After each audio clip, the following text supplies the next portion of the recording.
محمد عارف بالله عابده، محمد ساجد شكرا على النعم، محمد رافع للدين رايته، محمد صار منه الجهل في عدم، محمد رحمة الدنيا ودرتها، محمد النعمة المهدة في كرم. السلام عليكم ورحمة الله وبركاته. أعوذ بالله من الشيطان الرجيم. بسم الله الرحمن الرحيم. هو الذي يصوركم في الأرحام كيف يشاء لا إله إلا هو العزيز الحكيم. هو الذي أنزل عليك الكتاب منه آيات محكمات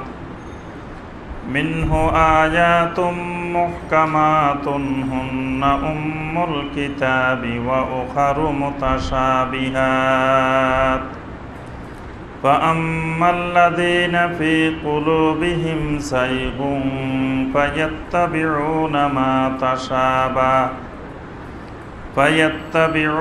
ما تشابه منه ابتغاء الفتنة وابتغاء تأويله، وما يعلم تأويله إلا الله، والراسخون في العلم يقولون آمنا به كل من عند ربنا وما يذكر إلا أولو الألباب. اللهم صل على محمد وعلى آل محمد كما صليت على إبراهيم وعلى آل إبراهيم إنك حميد مجيد. اللهم بارك على محمد وعلى آل محمد كما باركت على إبراهيم وعلى آل إبراهيم إنك حميد مجيد.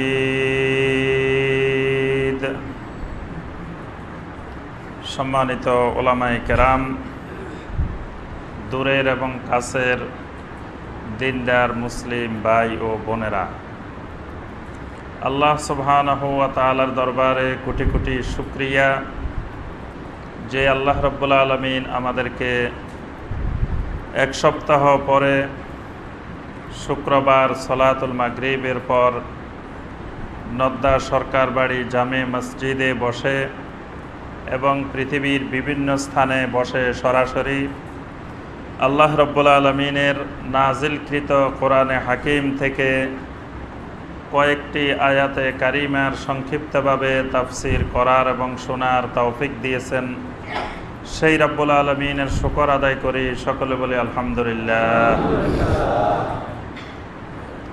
সম্মানিত ভাই ও বোনেরা, কোরআনে হাকিমের যে সূরা থেকে আমাদের তাফসির চলছিল সেই সূরাটির নাম হলো সূরা আলে ইমরান।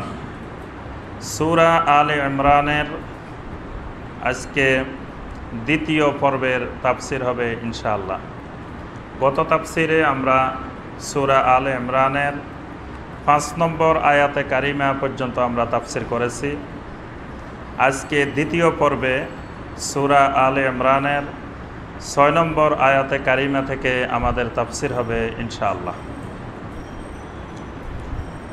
বর্তমান সময়ের আলোকে, পরিস্থিতির আলোকে আমাদের যুব সমাজকে, বিশেষ করে যুব সমাজকে সঠিক সিরাতে মুস্তাকিমের উপরে রাখার জন্য সবচেয়ে জরুরি বিষয় হলো দুইটি। একটি বিষয় হলো তাদেরকে ইসলামের সঠিক কনসেপ্ট, ইসলামের সঠিক ধারণা দেওয়া। ইসলামের সঠিক ধারণা দিতে হলে বেশি বেশি কোরআনে কারিমের তাফসির করা দরকার, এবং এটা বাংলাদেশের 3 লক্ষ মসজিদেই এই কোরআনে কারিমের তাফসির চালু করা খুবই জরুরি। যদি যুব সমাজকে আমরা সন্ত্রাসবাদ, জঙ্গিবাদ থেকে মুক্ত রাখতে চাই, তাহলে যুব সমাজের খোরাক, রুহানি খোরাক যদি দিতে হয়, রুহানি খাবার যদি দিতে হয়, তাহলে কোরআনে কারিমের তাফসির চালু করা দরকার। এই তাফসিরের মাধ্যমে, কোরআন হলো নূর, যত বেশি কোরআনে কারিমের তাফসির হবে তত বেশি সমাজ থেকে অন্ধকার, যুব সমাজ থেকে সকল অন্ধকার দূর হয়ে যুব সমাজের মধ্যে আলো তৈরি হবে। এজন্য এই জঙ্গিবাদ, সন্ত্রাসবাদ থেকে মুক্তি লাভের বড় একটি উপায় যে সারা দেশের 3 লক্ষ মসজিদে কোরআনে কারিমের তাফসির করা। আজকে আমরা এই দেশে কোরআনে কারিমের তাফসির বন্ধ করে দিয়েছি, তাফসির করি না আমরা ইমাম সাহেবরা, এটাকে আমাদের দায়িত্ব এটাও মনে করি না। এজন্য আমাদের ইসলামিক ফাউন্ডেশন বাংলাদেশ যেভাবে আমাদেরকে খুতবা দেওয়ার জন্য নির্দেশনা দিচ্ছেন, একইভাবে আমরা মনে করি বাংলাদেশের 3 লক্ষ মসজিদে প্রতি শুক্রবার হলেও, কমপক্ষে সপ্তাহে 1 দিন হলেও কোরআনে কারিমের তাফসির চালু করার জন্য অনুরোধ করা দরকার। কি বলেন আপনারা? কারণ এর মাধ্যমেই যুব সমাজ যে ভ্রান্ত পথে চলে যাচ্ছে, এই ভ্রান্ত রাস্তা থেকে তাদেরকে সঠিক ইসলামের রাস্তা কোনটা এটা দেখানো সম্ভব হবে। কারণ কোরআনেই তো ইসলামের সঠিক রাস্তা দেখাবে। কোরআনেই যদি সঠিক রাস্তা না দেখায় তো আর দেখাবে কে? নবী সাল্লাল্লাহু আলাইহি ওয়াসাল্লাম হুনাইনের যুদ্ধে গনিমতের মাল বন্টন করতেছিলেন। তখন একটা লোক এসে নবী সাল্লাল্লাহু আলাইহি ওয়াসাল্লামকে বললেন, ইদিল ফা ইন্নাকা লাম তা'দিল। নবী সাল্লাল্লাহু আলাইহি ওয়াসাল্লামকে বললেন, আপনি যে গনিমতের মাল বন্টন করতেছেন, ইনসাফ করেন। আপনি তো ইনসাফ করেন নাই। নাউজুবিল্লাহ। আল্লাহ রসুলকে বলতেছে একটা লোক এসে যে আপনি ইনসাফ করেন, ইনসাফ করে বন্টন করেন, আপনি তো যে বন্টন করতেছেন ইনসাফ করেন নাই। তখন নবী সাল্লাল্লাহু আলাইহি ওয়াসাল্লাম বললেন যে শুনো, আমাকে আল্লাহ রাব্বুল আলামিন পৃথিবীতে লিয়াকুমান নাসু বিল কিসত, মানুষের মধ্যে ইনসাফ কায়েম করার জন্যই আমাকে রাসূল বানিয়ে পাঠাইছেন। তা আমি যদি ইনসাফ না করি তো জমিনে আর ইনসাফ করবেটাই কে? আমি আল্লাহর পক্ষ থেকে দায়িত্ব নিয়ে, নবুয়ত নিয়ে, রাসালত নিয়ে এসেছি মানুষের মধ্যে ইনসাফ কায়েমের জন্য। আমি রাসূলে যদি ইনসাফ না করি তো দুনিয়াতে ইনসাফ করবেটাই কে? এরপরে নবী সাল্লাল্লাহু আলাইহি ওয়াসাল্লাম বলেন, শোনো, তোমাদের মাঝে এমন একটা সময় আসবে, কিছু আবেগী যুবকের উত্থান ঘটবে, যেই আবেগী যুবকদের কোরআন থাকবে গলার উপরে, এটা গলার নিচে নামবে না। আর তাদের থেকে দিন এমন পরিমাণ দূরে সরে যাবে যেভাবে তীর নিক্ষেপের পরে তীর অনেক দূরে চলে যায়। কিন্তু তাদের নামাজ দেখলে তোমাদের মনে হবে তোমাদের নামাজ কিছুই না তাদের নামাজের তুলনায়। তাদের ইবাদত বন্দেগী দেখলে তোমাদের মনে হবে যে তাদের ইবাদত বন্দেগীর তুলনায় তোমাদের ইবাদত বন্দেগী কিছুই না। নবী সাল্লাল্লাহু আলাইহি ওয়াসাল্লাম বলেন, খবরদার, তোমরা তখন সাবধান থাকবে। এই সকল যুবকদেরই ওই একজন হলো এই ইদিল ফা ইন্নাকা লাম তা'দিল, যে আল্লাহ রসুলকে বলতেছে আপনি ইনসাফ করেন নাই। নবী সাল্লাল্লাহু আলাইহি ওয়াসাল্লাম বলেন, এই যে লোকটা এখন কথা বলছে, এই জাতীয় লোকের আবির্ভাব অচিরেই ঘটবে। পরবর্তীতে খাওয়ারেজ, ফিতনাতুল খাওয়ারেজ, খারেজি ফিতনা যখন আবিষ্কার হয়, সাহাবায়ে কেরাম বলেন যে নবী সাল্লাল্লাহু আলাইহি ওয়াসাল্লাম যেই উক্তিটি ভবিষ্যৎবাণী করেছেন, এই ভবিষ্যৎবাণীটাই হলো ফিতনাতুল খাওয়ারেজ, খারেজি ফিতনা। এবং ওই যুবকটা খারেজি পন্থার, খারেজি তরিকার প্রথম যুবক, যেই যুবক নবী সাল্লাল্লাহু আলাইহি ওয়াসাল্লামকে বলছেন ইদিল ফা ইন্নাকা লাম তা'দিল। এবং এই লোকটাই পরবর্তীতে খারেজিদের সাথে যে যুদ্ধ হয় সেই যুদ্ধে খারেজিদের পক্ষ অবলম্বন করে যুদ্ধ করতে আসছে। নবী সাল্লাল্লাহু আলাইহি ওয়াসাল্লামের সাথে বেয়াদবি করছে যে লোকটা, ওই লোকটাই খারেজিদের পক্ষ অবলম্বন করে পরবর্তীতে যুদ্ধ করে সে যুদ্ধে মারা গেছে। তাহলে আমরা যে কথাটা বলতেছিলাম যে আবেগী যুবকদের মধ্যে যে আবেগ, এই আবেগটা সঠিক পন্থায় কাজে লাগাইতে হলে তাকে কোরআনের জ্ঞান দিতে হবে। তাকে কোরআনের জ্ঞান, কোরআনের নূর দিলে সে আর ভ্রান্ত পথে যাবে না। কারণ কোরআন তাকে বলে দিবে যে তুমি কোনো মানুষকে হত্যা করতে পারবে না। এটা কে বলে দিবে? কোরআন বলে দিবে। সূরা আল মায়েদার ৩২ নম্বর আয়াত বলে দিবে, মান কাতালা নাফসাম বিগাইরি নাফসিন আও ফাসাদিন ফিল আরদ ফাকান্নামা কাতালান নাসা জামিআ।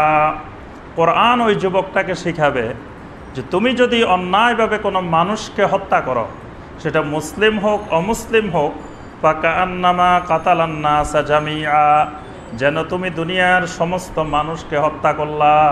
একজন মানুষকে হত্যা করার অর্থ হলো সমগ্র দুনিয়ার মানুষকে হত্যা করা। তাহলে এই কথাটা কিসে শিখাবে? কোরআন শিখাবে। কোরআন ওই যুবকটাকে শিখাবে, ওয়ামান ইয়াকতুল মুমিনাম মুতাআম্মিদান ফাজাযাউহু জাহান্নাম খালিদান ফিহা ওয়া গাদিবাল্লাহু আলাইহি ওয়া লাআনাহু ওয়া আ'আদ্দা লাহু আযাবাম মুহিনা। কোরআন ওই যুবকটাকে শিখাবে, ওয়ামান ইয়াকতুল মুমিনান মুতাআম্মিদান, যে ব্যক্তি ইচ্ছাকৃতভাবে কোনো মুমিনকে হত্যা করবে, ইচ্ছাকৃতভাবে কোনো মুসলমানকে যদি কেউ হত্যা করে, ফাজাযাউহু জাহান্নাম, তার জাযা হলো জাহান্নাম, খালিদান ফিহা, সেই জাহান্নামে সে স্থায়ীভাবে থাকবে। 3টা অপরাধ করলে স্থায়ী জাহান্নামে যায়, মনে আছে? একটা একটা বলেন তো দেখি। 1 নম্বরটা জি,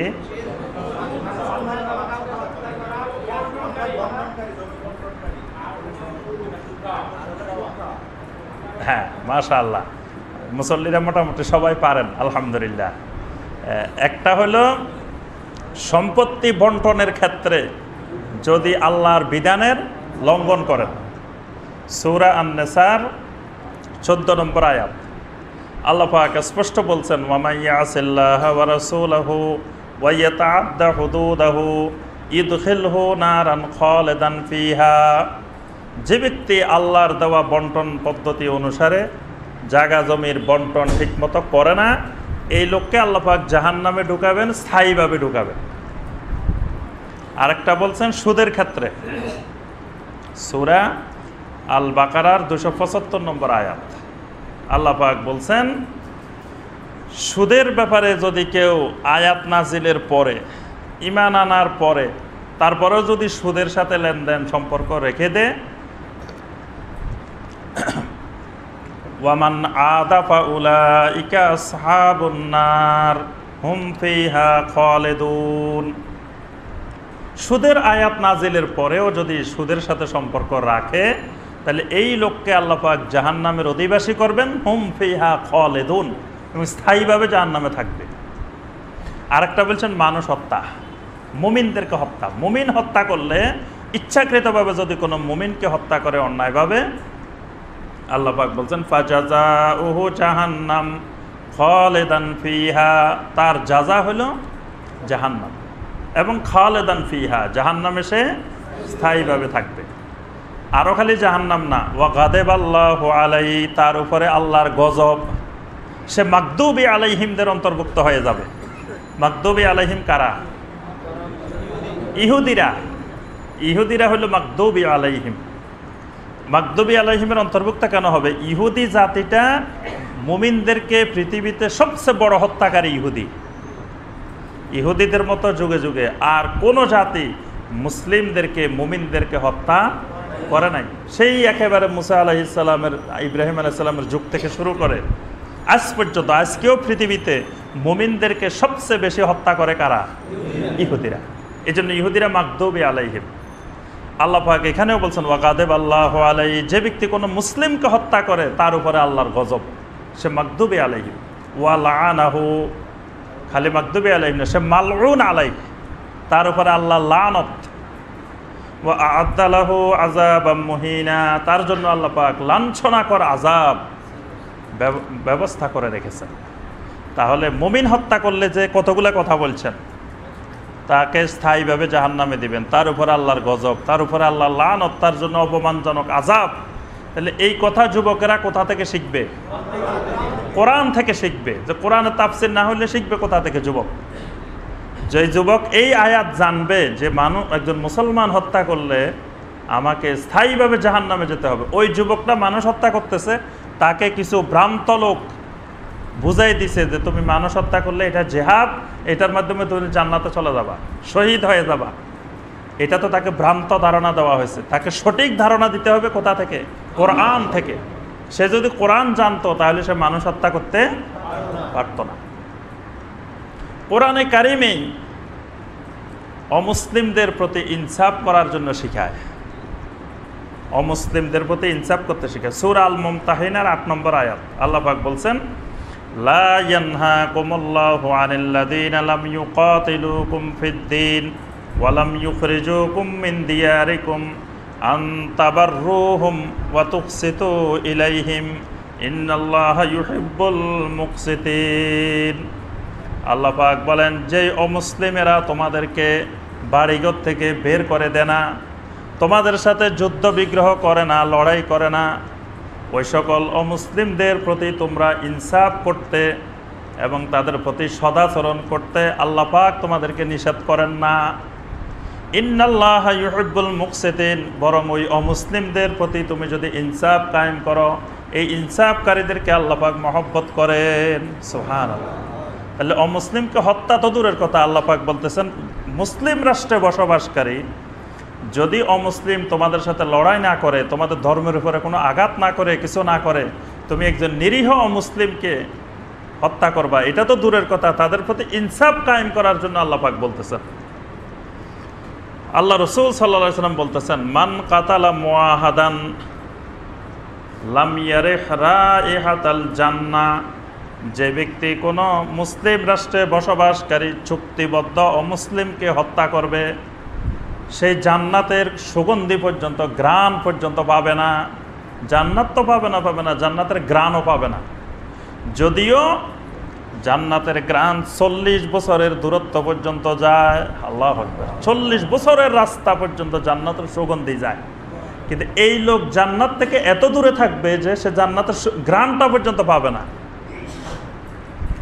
এবং কোনো অমুসলিমের প্রতি যদি জুলুম করা হয়, হত্যা করে না, যদি শুধু জুলুম করে, নবী সাল্লাল্লাহু আলাইহি ওয়াসাল্লাম বলেন, মান যালামা মুআহাদান ফা আনা হাজিজুহু ইয়াউমাল কিয়ামা, যদি কোনো মুসলিম রাষ্ট্রে বসবাসকারী চুক্তিবদ্ধ অমুসলিমের প্রতি কেউ জুলুম করে, কিয়ামতের ময়দানে আমি ওই অমুসলিমের পক্ষ হয়ে তার বিরুদ্ধে মামলা করব। ফা আনা হাজিজুহু ইয়াউমাল কিয়ামা, কিয়ামতের দিন আমি রাসূল ওই অমুসলিমের, ওই মুআহিদের পক্ষ হয়ে ওই মুসলমানটার জন্য আমি বাদী হব। তাহলে জুলুম করলে রাসূল ওখানে মাজলুমের পক্ষ নেবেন, অমুসলিমের পক্ষ না। মূলত এখানে জালেম আর মাজলুম, মুসলমান ও মুসলমান পরে। যেহেতু মুসলমানটা জালেম, অমুসলিমটা সেখানে মাজলুম, এই জন্য নবী সাল্লাল্লাহু আলাইহি ওয়াসাল্লাম বলতেছেন, আমি কিয়ামতের ময়দানে ওই মাজলুমের পক্ষ নিয়ে জালেমের বিরুদ্ধে দাঁড়াবো। এই কথাগুলো যুবক কোথা থেকে শিখবে? তাফসীর থেকে, কোরআন সুন্নাহ থেকেই তো শিখবে। এই জিনিসগুলো যদি যুবকের মধ্যে ঢুকানো যায়, ওই যুবক কোনোদিন কারো উপরে আক্রমণ করার, হত্যা করার, জঙ্গি হওয়ার, সন্ত্রাসী হওয়ার সম্ভাবনা আছে? এরপরে নরম পন্থা, উদার পন্থা, ইসলামের যে সৌন্দর্য, ইসলাম যে মানুষদেরকে মোতাওয়াদে হতে শেখায়, মোতাওয়াদে মানে বিনয়ী, নম্র, ভদ্র হইতে শেখায়। এই শিক্ষাটা তো কোরআন থেকে পাবে। কোরআন ঘোষণা দিয়েছে সূরা আল ফুরকানে 63 নম্বর আয়াত, আল্লাহ পাক শিখাইছেন কি, ওয়া ইবাদুর রহমান আল্লাযীনা ইয়ামশুনা আলাল আরদি হাওনা ওয়া ইযা খাতাবাহুমুল জাহিলুনা ক্বালু সালামা। রাব্বুল আলামিন বলেন, ইবাদুর রহমান, আল্লাহর প্রিয় বান্দা তো তারাই, আল্লাযীনা ইয়ামশুনা আলাল আরদি হাওনান, যারা জমিনে চলাফেরা করে, বিচরণ করে অত্যন্ত নম্রভাবে, ভদ্রভাবে। নম্রভদ্রভাবে যারা জমিনে চলাফেরা করে এরা হলো ইবাদুর রহমান। ওয়া ইযা খাতাবাহুমুল জাহিলুনা ক্বালু সালামা।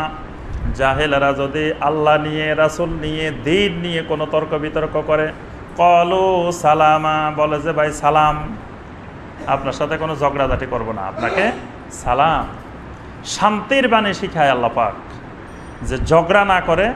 আল্লাহর দ্বীন নিয়ে কোনো ঝগড়া নাই, দ্বীন নিয়ে ঝগড়া না করে। কেউ যদি ঝগড়া করতেও চায় আগ বাড়িয়ে, তাকে বলবে যে ভাই সালাম, তোমার সাথে আমি ঝগড়া করি না, কারণ আমি মুসলিম।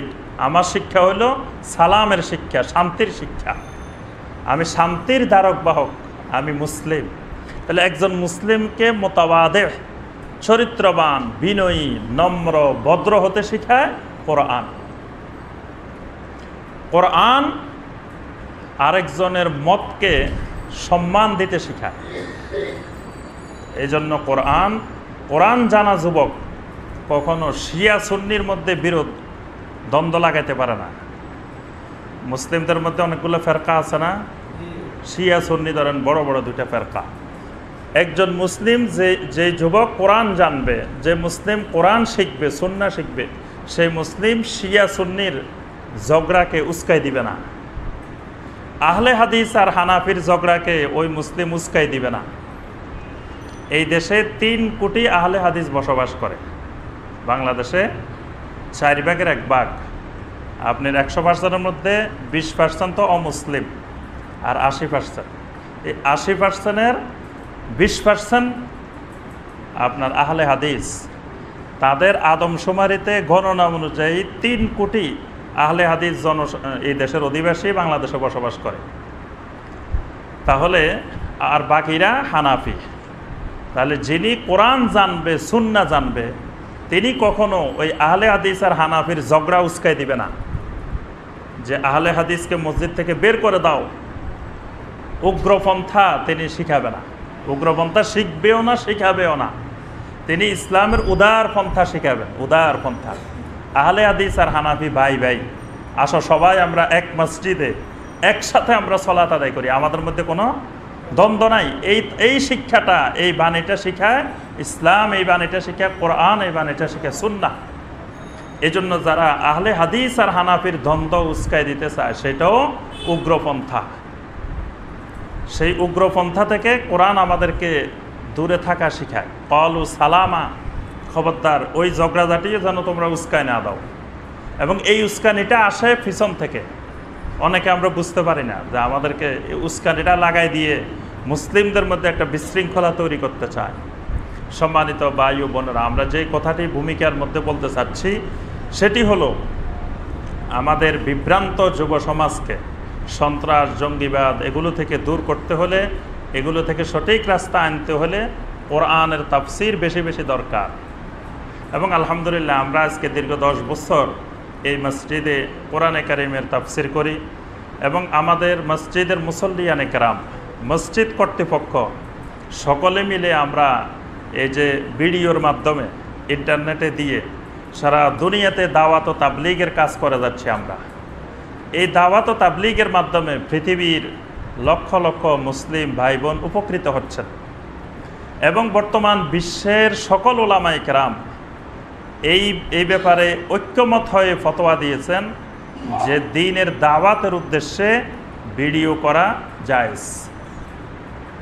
দ্বীনের উদ্দেশ্যে, দাওয়াতের উদ্দেশ্যে, দাওয়াত ও তাবলীগের উদ্দেশ্যে ভিডিও করা জায়েজ। ইন্ডিয়াতে কয়েকটা ইন্টারন্যাশনাল কনফারেন্স হয়েছে, দিল্লিতে হয়েছে, দেওবন্দে হয়েছে, তারপরে লখনৌতে হয়েছে, কলকাতা হয়েছে, অনেকগুলো ইন্টারন্যাশনাল কনফারেন্স, যেখানে সকল মতের ওলামায়ে কেরামেরা এসেছিলেন। তারা সবাই এক বাক্যে ফতোয়া দিয়েছেন। আমি সব ফতোয়াগুলো কালেকশন করেছি। সেই ফতোয়াগুলোর মধ্যে সবাই এই ব্যাপারে একমত হয়েছেন যে সাধারণভাবে অপ্রয়োজনীয় অবস্থায় ছবি তোলা, ভিডিও করা জায়েজ নেই। কিন্তু দ্বীনের প্রসারের উদ্দেশ্যে, দাওয়াতের কাজের উদ্দেশ্যে, কোরআন সুন্নাহর প্রসারের জন্য ভিডিও করা সকলের ঐক্যমতে জায়েজ। তাহলে এটা নিয়েও কারো কোনো ইখতিলাফ নাই। আমরা ওই কাজটাই, দাওয়াতি কাজটাই আমরা মুসল্লিরাই করতেছি। এবং আমরা দল মতের ঊর্ধ্বে, আমরা কোনো দলের পক্ষেও না, বিপক্ষেও না। আমরা কোনো দলের পক্ষেও বলি না, কোনো দলের কোনো মতের বিপক্ষেও বলি না। আমরা হলাম তাওহীদের পক্ষে, সুন্নতের পক্ষে, শিরিকের বিপক্ষে, বেদাতের বিপক্ষে। ব্যক্তিগতভাবে কোনো দলের সাথে আমাদের একেবারে ঘনিষ্ঠ বন্ধুত্বও নাই, আবার শত্রুতাও নাই। আমরা সবাইকে ভালোবাসি, সবাইকে তাওহীদের দিকে ডাকি, কোরআনের দিকে ডাকি, সুন্নতের দিকে ডাকি। এই জন্য আমরা আমাদের তাফসিরে কোনো বেহুদা দলিলবিহীন কোনো কথাবার্তা আমরা এখানে বলি না। আমরা সবসময় শুধুমাত্র কোরআন এবং সহিহ হাদিস এতটুকুর মধ্যে আমরা সীমাবদ্ধ থাকি। এবং কোনো মতের ওলামায়ে কেরামদের প্রতি, কোনো দলের ওলামায়ে কেরামদের প্রতি আমরা কোনো ধরনের অসম্মান প্রদর্শন করে তাদেরকে কখনো কোনো কথা বলি না।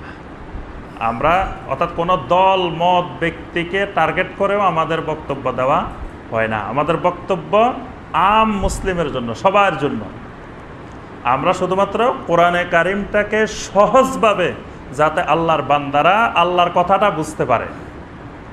আল্লাহর কথাটা আরবি ভাষায়, আল্লাহর বান্দাগুলো বাংলা ভাষায়। আপনারা যারা বসে আছেন, যারা শুনতেছেন, এই আল্লাহর বান্দাগুলো বাংলা ভাষায় কথা বলে, আর আল্লাহর কথাটা কোন ভাষায়? আরবি ভাষায়। এই জন্য মাঝখানে একজন দোভাষী লাগে। আল্লাহর বান্দাগুলা বাঙালি, আল্লাহ হইলেন আরবি। আল্লাহ কি আরবি, বাঙালি না? আল্লাহ রাব্বুল আলামিন সকল ভাষার সৃষ্টিকর্তা, খালেক। তিনি বাংলা ভাষারও সৃষ্টিকর্তা, আরবি ভাষারও সৃষ্টিকর্তা। তবে কোরআনে কারিম আল্লাহর কিতাবটা তো সব ভাষায় দেওয়া সম্ভব না। পৃথিবীর এত শত শত ভাষা, তো সব ভাষায় যদি আল্লাহ পাক একটা একটা কোরআন দেন, তাহলে তো কোরআন লাগবে অনেকগুলা। এই জন্য আল্লাহ রাব্বুল আলামিন আরবি ভাষায় কোরআন নাজিল করেছেন, আর আরবি ভাষাটাকে সহজ করে দিয়েছেন, যাতে এটা সহজে মানুষ বুঝতে পারে, শিখতে পারে, জানতে পারে। তো এই জন্য আমরা দোভাষীর কাজটা করি, যে আল্লাহর এই বান্দাগুলোকে, বাংলা ভাষার বাঙালি মানুষগুলোকে আমরা আল্লাহর আরবি ভাষার কোরআনটা সহজভাবে বোঝার জন্য দোভাষীর কাজটা করি। এটা এতটুকু মাত্র। এর বাহিরে আমাদের আর কোনো ভূমিকা, আর কিছু নাই, আর কোনো লক্ষ্য উদ্দেশ্য নেই। লক্ষ্য উদ্দেশ্য হলো আল্লাহর সন্তুষ্টি। দোভাষীর কাজ করলে আল্লাহ পাক হয়তো খুশি হবেন, মহব্বত করবেন, এই এতটুকুই লক্ষ্য উদ্দেশ্য। আল্লাহ পাক আমাদের সবাইকে কোরআনে কারিমের আয়াতগুলো দিয়ে হেদায়েত লাভ করার তৌফিক দান করুন। আল্লাহ পাক আমাদেরকে সকল প্রকার অন্ধকার, সন্ত্রাস, জঙ্গিবাদ, উগ্রপন্থা থেকে আল্লাহ আমাদেরকে হেফাজত করুন। ইসলামের সৌন্দর্য, ইসলামের বিউটি নিজেরা ধারণ করার এবং সারা পৃথিবীতে ইসলামের সৌন্দর্য তুলে ধরার, ইসলামের সৌন্দর্য ব্যাখ্যা করার, ইসলামের সৌন্দর্যের আলোকে মানুষদেরকে আহ্বান জানানোর, দাওয়াত ও তাবলীগের কাজ করার আল্লাহ পাক আমাদের সবাইকে তৌফিক দান করুন। আমরা আমাদের মূল তাফসিরে আসি। সূরা আলে ইমরানের 6 নম্বর আয়াত। 5 নম্বর আয়াতটি খুবই গুরুত্বপূর্ণ আয়াত। এই আয়াতটি কি বিষয় সম্পর্কিত বলেন তো? গত তাফসিরে আমরা বলছি, এজন্য আজকে পরীক্ষা নেওয়া হবে যে গত ক্লাসের কথা মনে আছে কিনা। 5 নম্বর আয়াতটা কোন বিষয় সম্পর্কিত আয়াত? বোঝা গেল ওই ক্লাসের পড়াশোনা করে নাই। এটা হলো মুরাকাবা, মুরাকাবা সম্পর্কিত আয়াত। মুরাকাবা, মুরাকাবা ইসলামের একটি গুরুত্বপূর্ণ ইবাদত। মুরাকাবা সূরা আন-নিসার 1 নম্বর আয়াত। আল্লাহ পাক বলছেন, ইন্নাল্লাহা কানা আলাইকুম রাকিবা, ইন্নাল্লাহা কানা আলাইকুম রাকিবা। নবী সাল্লাল্লাহু আলাইহি ওয়াসাল্লাম সকল খুতবাতুল হাজা, যখন কোনো খুতবা দিতেন, তখন 4টা আয়াত নবী সাল্লাল্লাহু আলাইহি ওয়াসাল্লাম সকল খুতবায় তেলাওয়াত করতেন, ভূমিকার মধ্যে তেলাওয়াত করতেন। সেখানে সকল খুতবার শুরুতে নবী সাল্লাল্লাহু আলাইহি ওয়াসাল্লাম সূরা আন-নিসার 1 নম্বর আয়াতটা তেলাওয়াত করতেন। ইয়া আইয়ুহান নাসু তাকু রাব্বাকুমুল্লাযী খলাকাকুম মিন নাফসিন ওয়াহিদা। এই আয়াতটার শেষ অংশটা হলো ইন্নাল্লাহা কানা আলাইকুম রাকিবা। আল্লাহ পাক হলেন তোমাদের উপরে রাকিব। আল্লাহ পাকের একটা নাম হলো রাকিব। এই জন্য আমরা নাম রাখি আব্দুর রকিব। আব্দুর রকিব নাম রাখি না? রাকিব হলো আল্লাহ পাকের একটি সিফাতি নাম। এর রাকিব মানে হলো যিনি পর্যবেক্ষণ করেন, পর্যবেক্ষক, পর্যবেক্ষণকারী। তাহলে এই রাকিব আসছে মুরাকাবা থেকে। আল্লাহ হলেন পর্যবেক্ষণকারী, আর পর্যবেক্ষণ করাটা হলো মুরাকাবা। আর এই পর্যবেক্ষণ হচ্ছে আমাকে ক্লোজ সার্কিট ক্যামেরায় দেখা যাচ্ছে, এই দৃষ্টিভঙ্গিটা রাখার নাম হলো মুরাকাবা। দেখবেন অনেক জায়গায় বাইরে দিয়ে লেখা থাকে যে আপনি এখন যেখানে আছেন আপনাকে কিন্তু ক্যামেরার আওতায় আছেন আপনি। তার অর্থ হলো এখানে আপনি কথা বলতে, কাজ করতে, যা করবেন সাবধানে করবেন, কারণ আপনাকে পর্যবেক্ষণ করা হচ্ছে। আল্লাহ রাব্বুল আলামিন আল্লাহর সকল মাখলুককে এইরকম ক্যামেরার মতো আল্লাহ পাক পর্যবেক্ষণ করেন। সুতরাং একজন মুমিন রাতের অন্ধকারে কাজ করুক, পানির নিচে ডুব দিয়ে করুক, মাটির নিচে করুক, সাগরের নিচে করুক, আসমানের উপরে গিয়ে করুক, যেখানেই করুক, সে কিন্তু আল্লাহর ক্যামেরার আওতায় আছে, ক্যামেরার বাহিরে নাই। এই অনুভূতিটা ভিতরে রাখা, এটার নাম মুরাকাবা। বুঝতে পারছেন? এটাকেই আল্লাহ পাক বলছে ইন্নাল্লাহা কানা আলাইকুম রাকিবা। আল্লাহ পাক তোমাদেরকে এইভাবে পর্যবেক্ষণ করতেছেন, দেখতেছেন, আল্লাহ পাকের দৃষ্টির মধ্যেই আছো। এটাকেই নবী সাল্লাল্লাহু আলাইহি সাল্লাম বলছেন আনতাবুদাল্লাহা কাআন্নাকা তারা ফা ইল্লাম তাকুন তারাহু ফা ইন্নাহু ইয়ারাক। তুমি আল্লাহর ইবাদত এমনভাবে করবে যেন তুমি আল্লাহকে দেখতেছ। যদি তুমি আল্লাহকে না দেখো, এটা তোমার ভিতরে ঠিকভাবে ইয়াকিন রাখবা যে আল্লাহ তোমাকে দেখতেছেন। আল্লাহর ইবাদত করার জন্য তিনটা জিনিস লাগবে। নামাজের জন্য কয়টা জিনিস?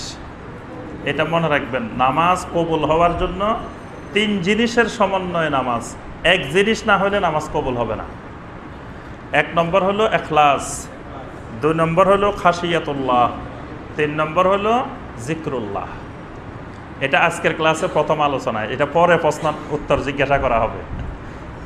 এক নম্বর হলো ইখলাস, দুই নম্বর হলো খাশিয়াতুল্লাহ, তিন নম্বর হলো জিক্রুল্লাহ। এই তিনের সমন্বয় নামাজ। এর মধ্যে একটা না থাকলে নামাজ হবে না। তাহলে ইখলাস কি জিনিস? ইখলাস হলো আমি যে নামাজটা পড়তেছি, এই নামাজটা একমাত্র কার জন্য? আল্লাহর জন্য। খালেসভাবে এই ইবাদতটা আল্লাহর জন্য, এই অনুভূতি ভিতরে ঢুকানো, এটার নাম হলো ইখলাস। ইখলাস থাকে অন্তরে, ইখলাস বাইরের থেকে দেখা যায় না।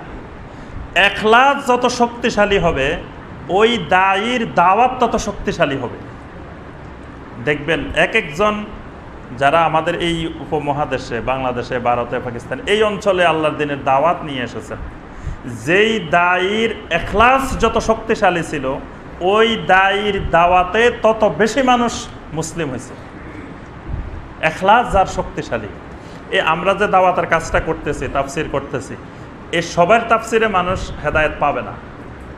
এটা হেদায়েত পাওয়ার বড় কারখানা, যেখানে আসল সুইচটা, মেইন সুইচটা, সেটা হলো ইখলাস।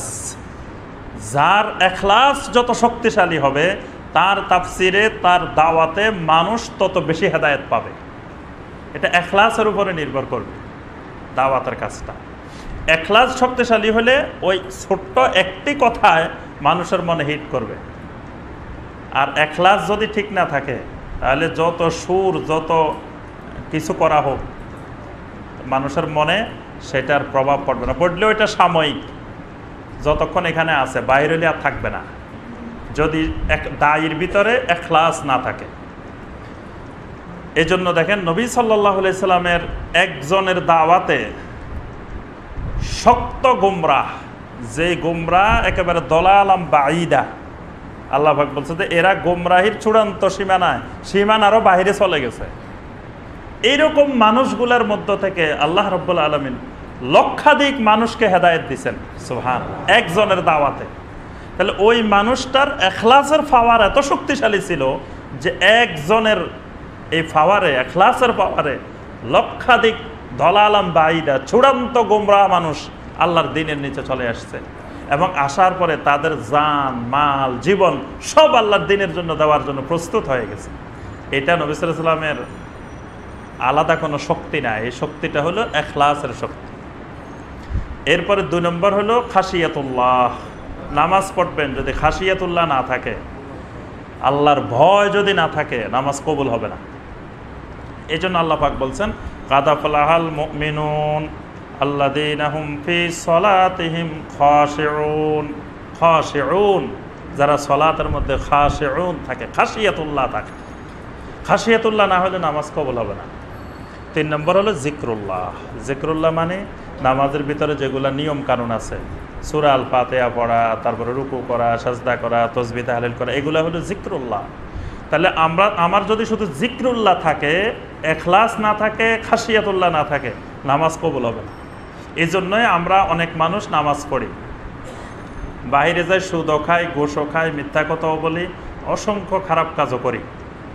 এটার কারণ হলো আমাদের নামাজে ইখলাস নাই, খাশিয়াতুল্লাহ নাই, শুধু ওই জিক্রুল্লাহর ক্যাসেট বাজে অটো, মানে আল্লাহু আকবার বলার সাথে সাথে এটা অটোমেটিক চলতে থাকে ক্যাসেটটা। জিক্রুল্লাহ জিক্রুল্লাহ আছে কিন্তু ইখলাস নাই, খাশিয়াতুল্লাহ নাই। এই ইখলাস খাশিয়াতুল্লাহর অভাবে, আমি যে কথাটা বললাম এটা আমি বলি নাই, এটা একজন বড় মুফাসসিরে কোরআন বলছেন। সেই মুফাসসিরে কোরআন হলেন আব্দুল্লাহ বিন আব্বাসের 1 নম্বরের স্টুডেন্ট, প্রথম সারির স্টুডেন্ট আবুল আলিয়া রহমতুল্লাহ আলাইহি। উনি তাবেঈনে কেরামদের বড় একজন তাবেঈ ছিলেন আবুল আলিয়া। তিনি ইন্নাস সালাতা তানহা আনিল ফাহশাই ওয়াল মুনকার এই আয়াতের ব্যাখ্যা করতে গিয়ে বলছেন যে নামাজের এই 3টা পার্ট না থাকলে নামাজ কবুল হয় না। তো যার নামাজ কবুল হচ্ছে না হচ্ছে, উনি বলছেন যে আপনারা সহজে পরীক্ষা করে নিতে পারেন যে যদি দেখেন যে লোকে নামাজ পড়ে আবার হারাম কাজও করে, যে লোক নামাজ পড়ে আবার ফাহশা কাজও করে, মুনকার কাজও করে, বুঝতে হবে তার নামাজে ওই ইখলাস নাই অথবা খাশিয়াতুল্লাহ নেই। যদি তার নামাজে ইখলাস থাকে, খাশিয়াতুল্লাহ থাকে, তাহলে ওই নামাজ ইখলাসে করবে আমরে বিল মারুফের কাজ, আর খাশিয়াতুল্লাহ করবে নিহিয়ানিল মুনকারের কাজ। এই দুইটা না থাকলে আমরে বিল মারুফের কাজও হবে না, নিহিয়ানিল মুনকারের কাজও হবে না, তার নামাজও কবুল হবে না। সুতরাং নামাজও পড়বে আবার দুনিয়ার হারাম কাজও করবে। তাহলে আমরা যেটা বলতেছি যে মুরাকাবাটা কি জিনিস? মুরাকাবা হলো আল্লাহর ইবাদত এমনভাবে করা যে আল্লাহ পাককে আমি দেখতেছি, আল্লাহকে যদি না দেখি আল্লাহ আমাকে দেখতেছেন, বাস এই আল্লাহ আমাকে দেখতেছেন, এটাই খাশিয়াতুল্লাহ। এই খাশিয়াতুল্লাহটাই আরেক নাম হলো মুরাকাবা। এগুলার নাম ভিন্ন ভিন্ন, জিনিস একটা। আরেকটা হলো নবী সাল্লাল্লাহু আলাইহি ওয়াসাল্লাম বলছেন আল কাইয়িসু মান দানা নাফসাহু ওয়া আমিলা লিমা বাদাল মাউত। ওই ব্যক্তি হলো সবচেয়ে বড় বুদ্ধিমান, যে ব্যক্তি তার নফসকে নিজে নিয়ন্ত্রণ করে, নফসের কন্ট্রোল তার হাতে থাকে। যে লোকটার হাতে তার নফসের কন্ট্রোল নিজের কাছে রাখে, এই লোকটা হলো বুদ্ধিমান। এর নফস যা বলে নফসকে প্রশ্রয় দেয় না, বরং নিজে নফসকে নিয়ন্ত্রণ করে। এই নফসকে নিয়ন্ত্রণ করার নামটাই হলো মুরাকাবা। আল্লাহ পাক এখানে 5 নম্বর আয়াতে বলছেন ইন্নাল্লাহা লা ইয়াখফা আলাইহি শাইউন ফিল আরদি ওয়ালা ফিস সামা। জমিনের মধ্যে, আকাশের মধ্যে এমন কিছু নাই, লা ইয়াখফা আলাইহি, আল্লাহর থেকে গোপনে, আল্লাহর অগোচরে, আল্লাহ দেখেন না, আল্লাহ জানেন না, এইরকম কোন জিনিস সাই, একেবারে ছোট একটা জিনিসও জমিনেও নাই, আসমানেও নাই। এই অনুভূতিটা যদি মানুষের অন্তরে ঢুকে, এই লোককে আর চুরি করতে পারে, ডাকাতি করতে পারে, সুদ খাইতে পারে, ঘুষ খাইতে পারে, কোনো আল্লাহর নাফরমানি, জানা, বেবিচার, অশ্লীলতা, দুনিয়ার কোনো হারাম কাজে করতে পারে না, কারণ আমার মাহবুব দেখতেছেন, আমার আল্লাহ দেখতেছেন। ওয়াল্লাযী ইউসাব্বিরুকুম ফিল আরহামি কাইফা ইয়াশা। আল্লাহ পাকের একটা নাম আছে মুসাব্বির। মুসাব্বির, মুসাব্বির আল্লাহর একটা নাম আছে না? সূরা আল হাশরের শেষ আয়াতে হুয়াল্লাহুল খালিকুল বারিউল মুসাব্বির, মুসাব্বিরুল লাহুল আসমাউল হুসনা। আল্লাহ পাকের ওখানে অনেকগুলো নাম একসাথে আল্লাহ পাক বর্ণনা করেছেন। তার মধ্যে একটা গুরুত্বপূর্ণ নাম হলো মুসাব্বির। মুসাব্বির মানে যিনি তাসবির করেন, যিনি চিত্রায়ন করেন, যিনি ছবি তোলেন, তাকেও মুসাব্বির বলা হয়। স্টুডিওতে যিনি ছবি তোলে তাকে আরবি ভাষায় মুসাব্বির বলা হয়।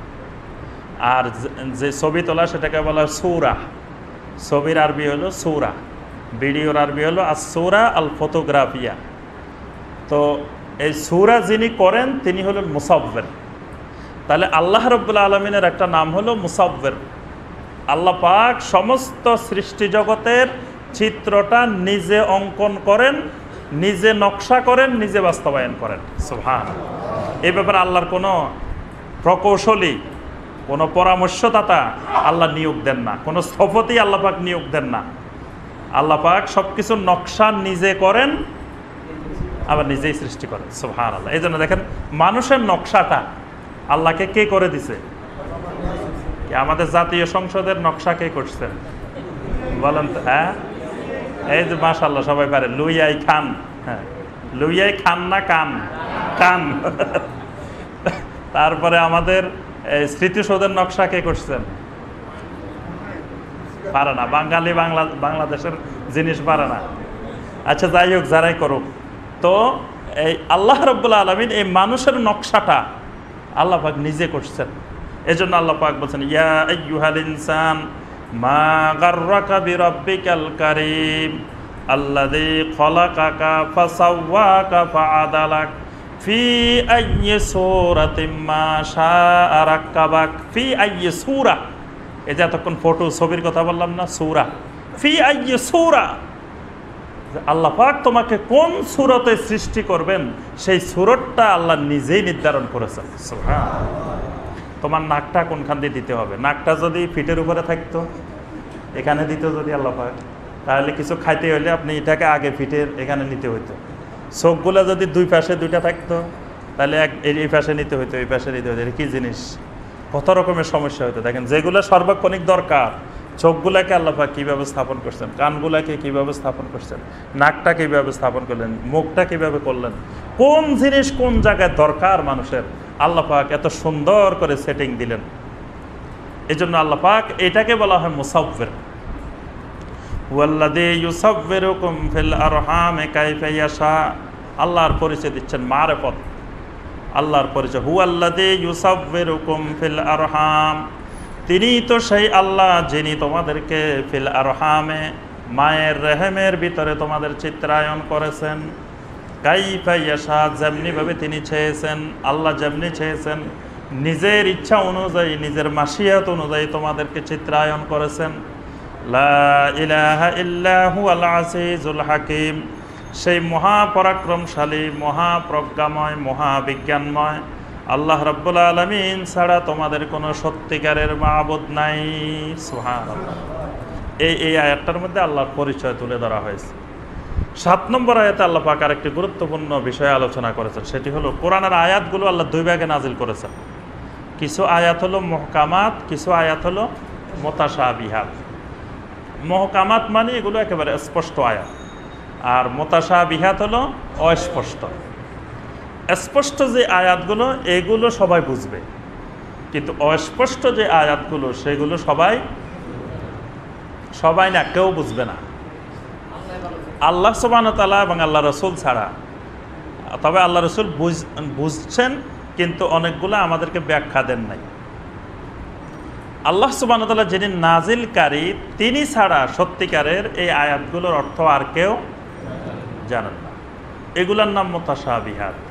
আচ্ছা, এখন প্রশ্ন হলো, যেটার অর্থ কেউ জানে না এরকম আয়াত আল্লাহ দেওয়ার দরকার কি?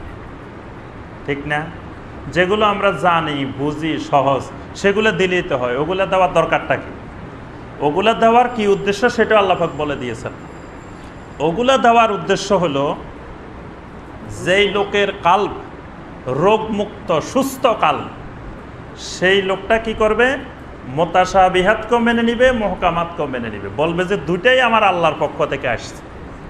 আর যে লোকের কাল্বের মধ্যে বড় ধরনের কোনো রোগ হয়ে যাবে, কাল্বের কিছু রোগ আছে, এটার পরীক্ষা হবে এখন। আমরা অনেকবার আলোচনা করছি, কাল্বের কতগুলা বড় বড় রোগ আছে, কাল্বের মধ্যে এই রোগগুলা হয়। এই রোগে যাকে ধরছে সর্বনাশ, সেই লোকের ঈমান, আমল, দুনিয়া, দিন সব যাবে এই রোগগুলা যদি ধরে। এই রোগ যদি কাল্বের মধ্যে হয়, তো এই লোকগুলা কি করে? সবসময় ওই অস্পষ্ট আয়াতগুলোর দিকে তার নজর, ওই অস্পষ্ট আয়াতগুলো দিয়ে নিজেও গোমরাহ হয়, মানুষদেরকেও গোমরাহ করে। এটা খাওয়ারেজেরা এই কাজটা করছে। খারেজিরা এই অস্পষ্ট আয়াতের প্রতি তারা বেশি ঝুঁকে পড়ত এবং ওই অস্পষ্ট আয়াতগুলোর ব্যাখ্যা দেওয়ার চেষ্টা করতো, অথচ এগুলোর অর্থ আল্লাহ ছাড়া কেউ জানে না। এবং এগুলো নিয়ে বেশি আলাপ আলোচনা করতেও আল্লাহ নিষেধ করেছেন, ব্যাখ্যা করতেও নিষেধ করেছেন। এগুলো শুধু আল্লাহ যেভাবে বলছেন সেইভাবে ঈমান আনতে হবে, এতটুকু যথেষ্ট। ওগুলোর আমলও দরকার নাই, ব্যাখ্যা বিশ্লেষণও দরকার নেই।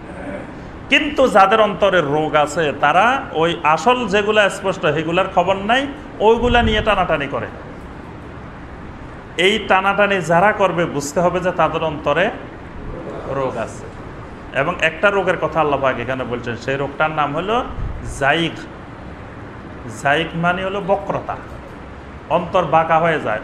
মানুষের শরীরে একটা অঙ্গ আছে যেই অঙ্গটা এত বেশি লাফালাফি করে, এত বেশি নাচানাচি করে, আর কোনো অঙ্গ এত বেশি নাচানাচি করে না। সেই অঙ্গটার নাম হলো কাল্ব। কাল্ব মানেই হলো, আমাদের আরবি সাহিত্যের ভাষায় বলা হয় আবু জায়েদ সুরুজি। আবু জায়েদ সুরুজি এক ব্যক্তির নাম।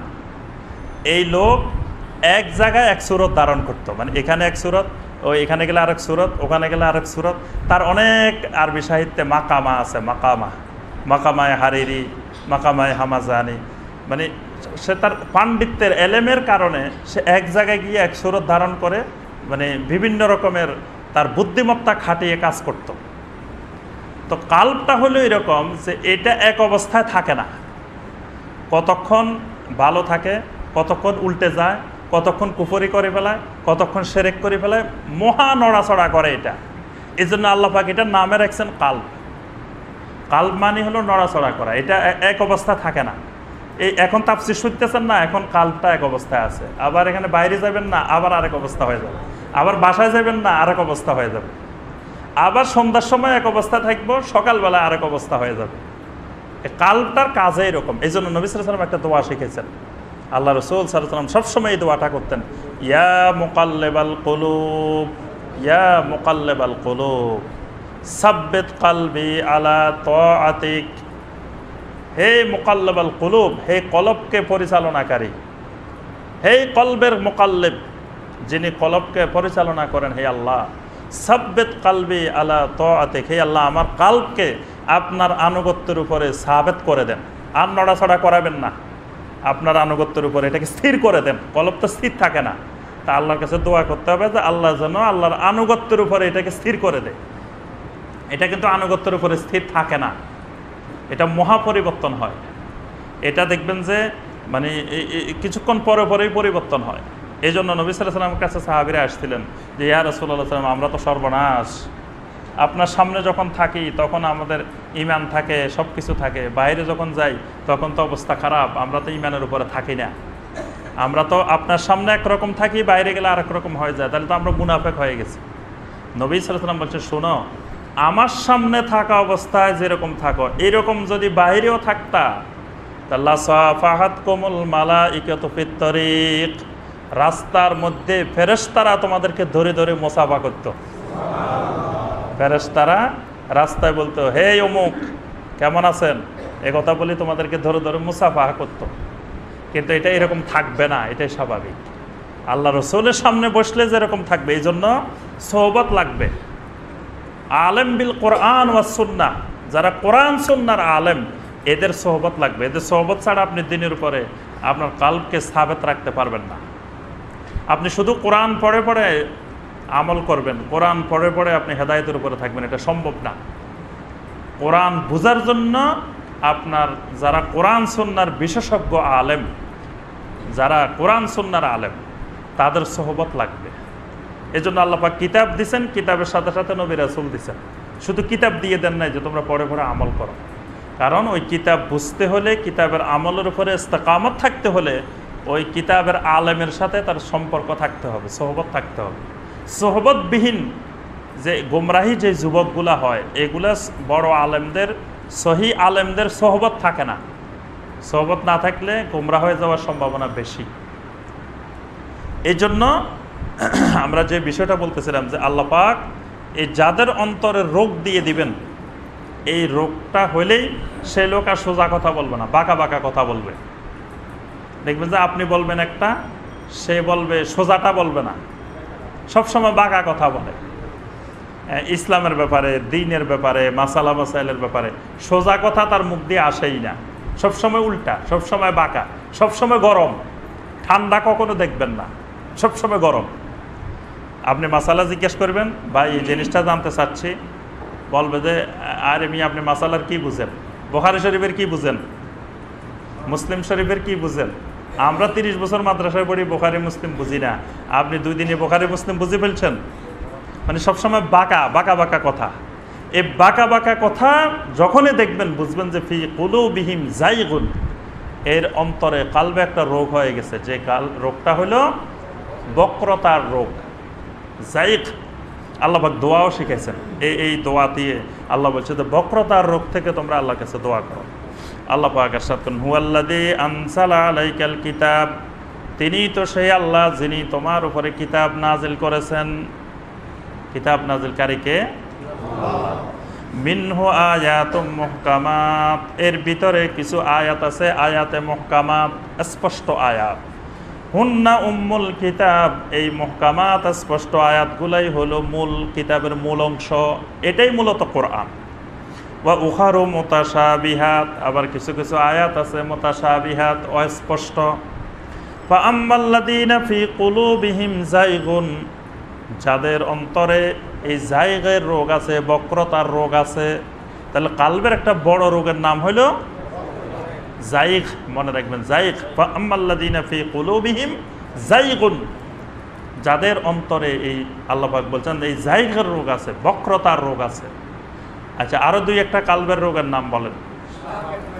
মাশাআল্লাহ, এই যে ছাত্ররা সবাই পারে।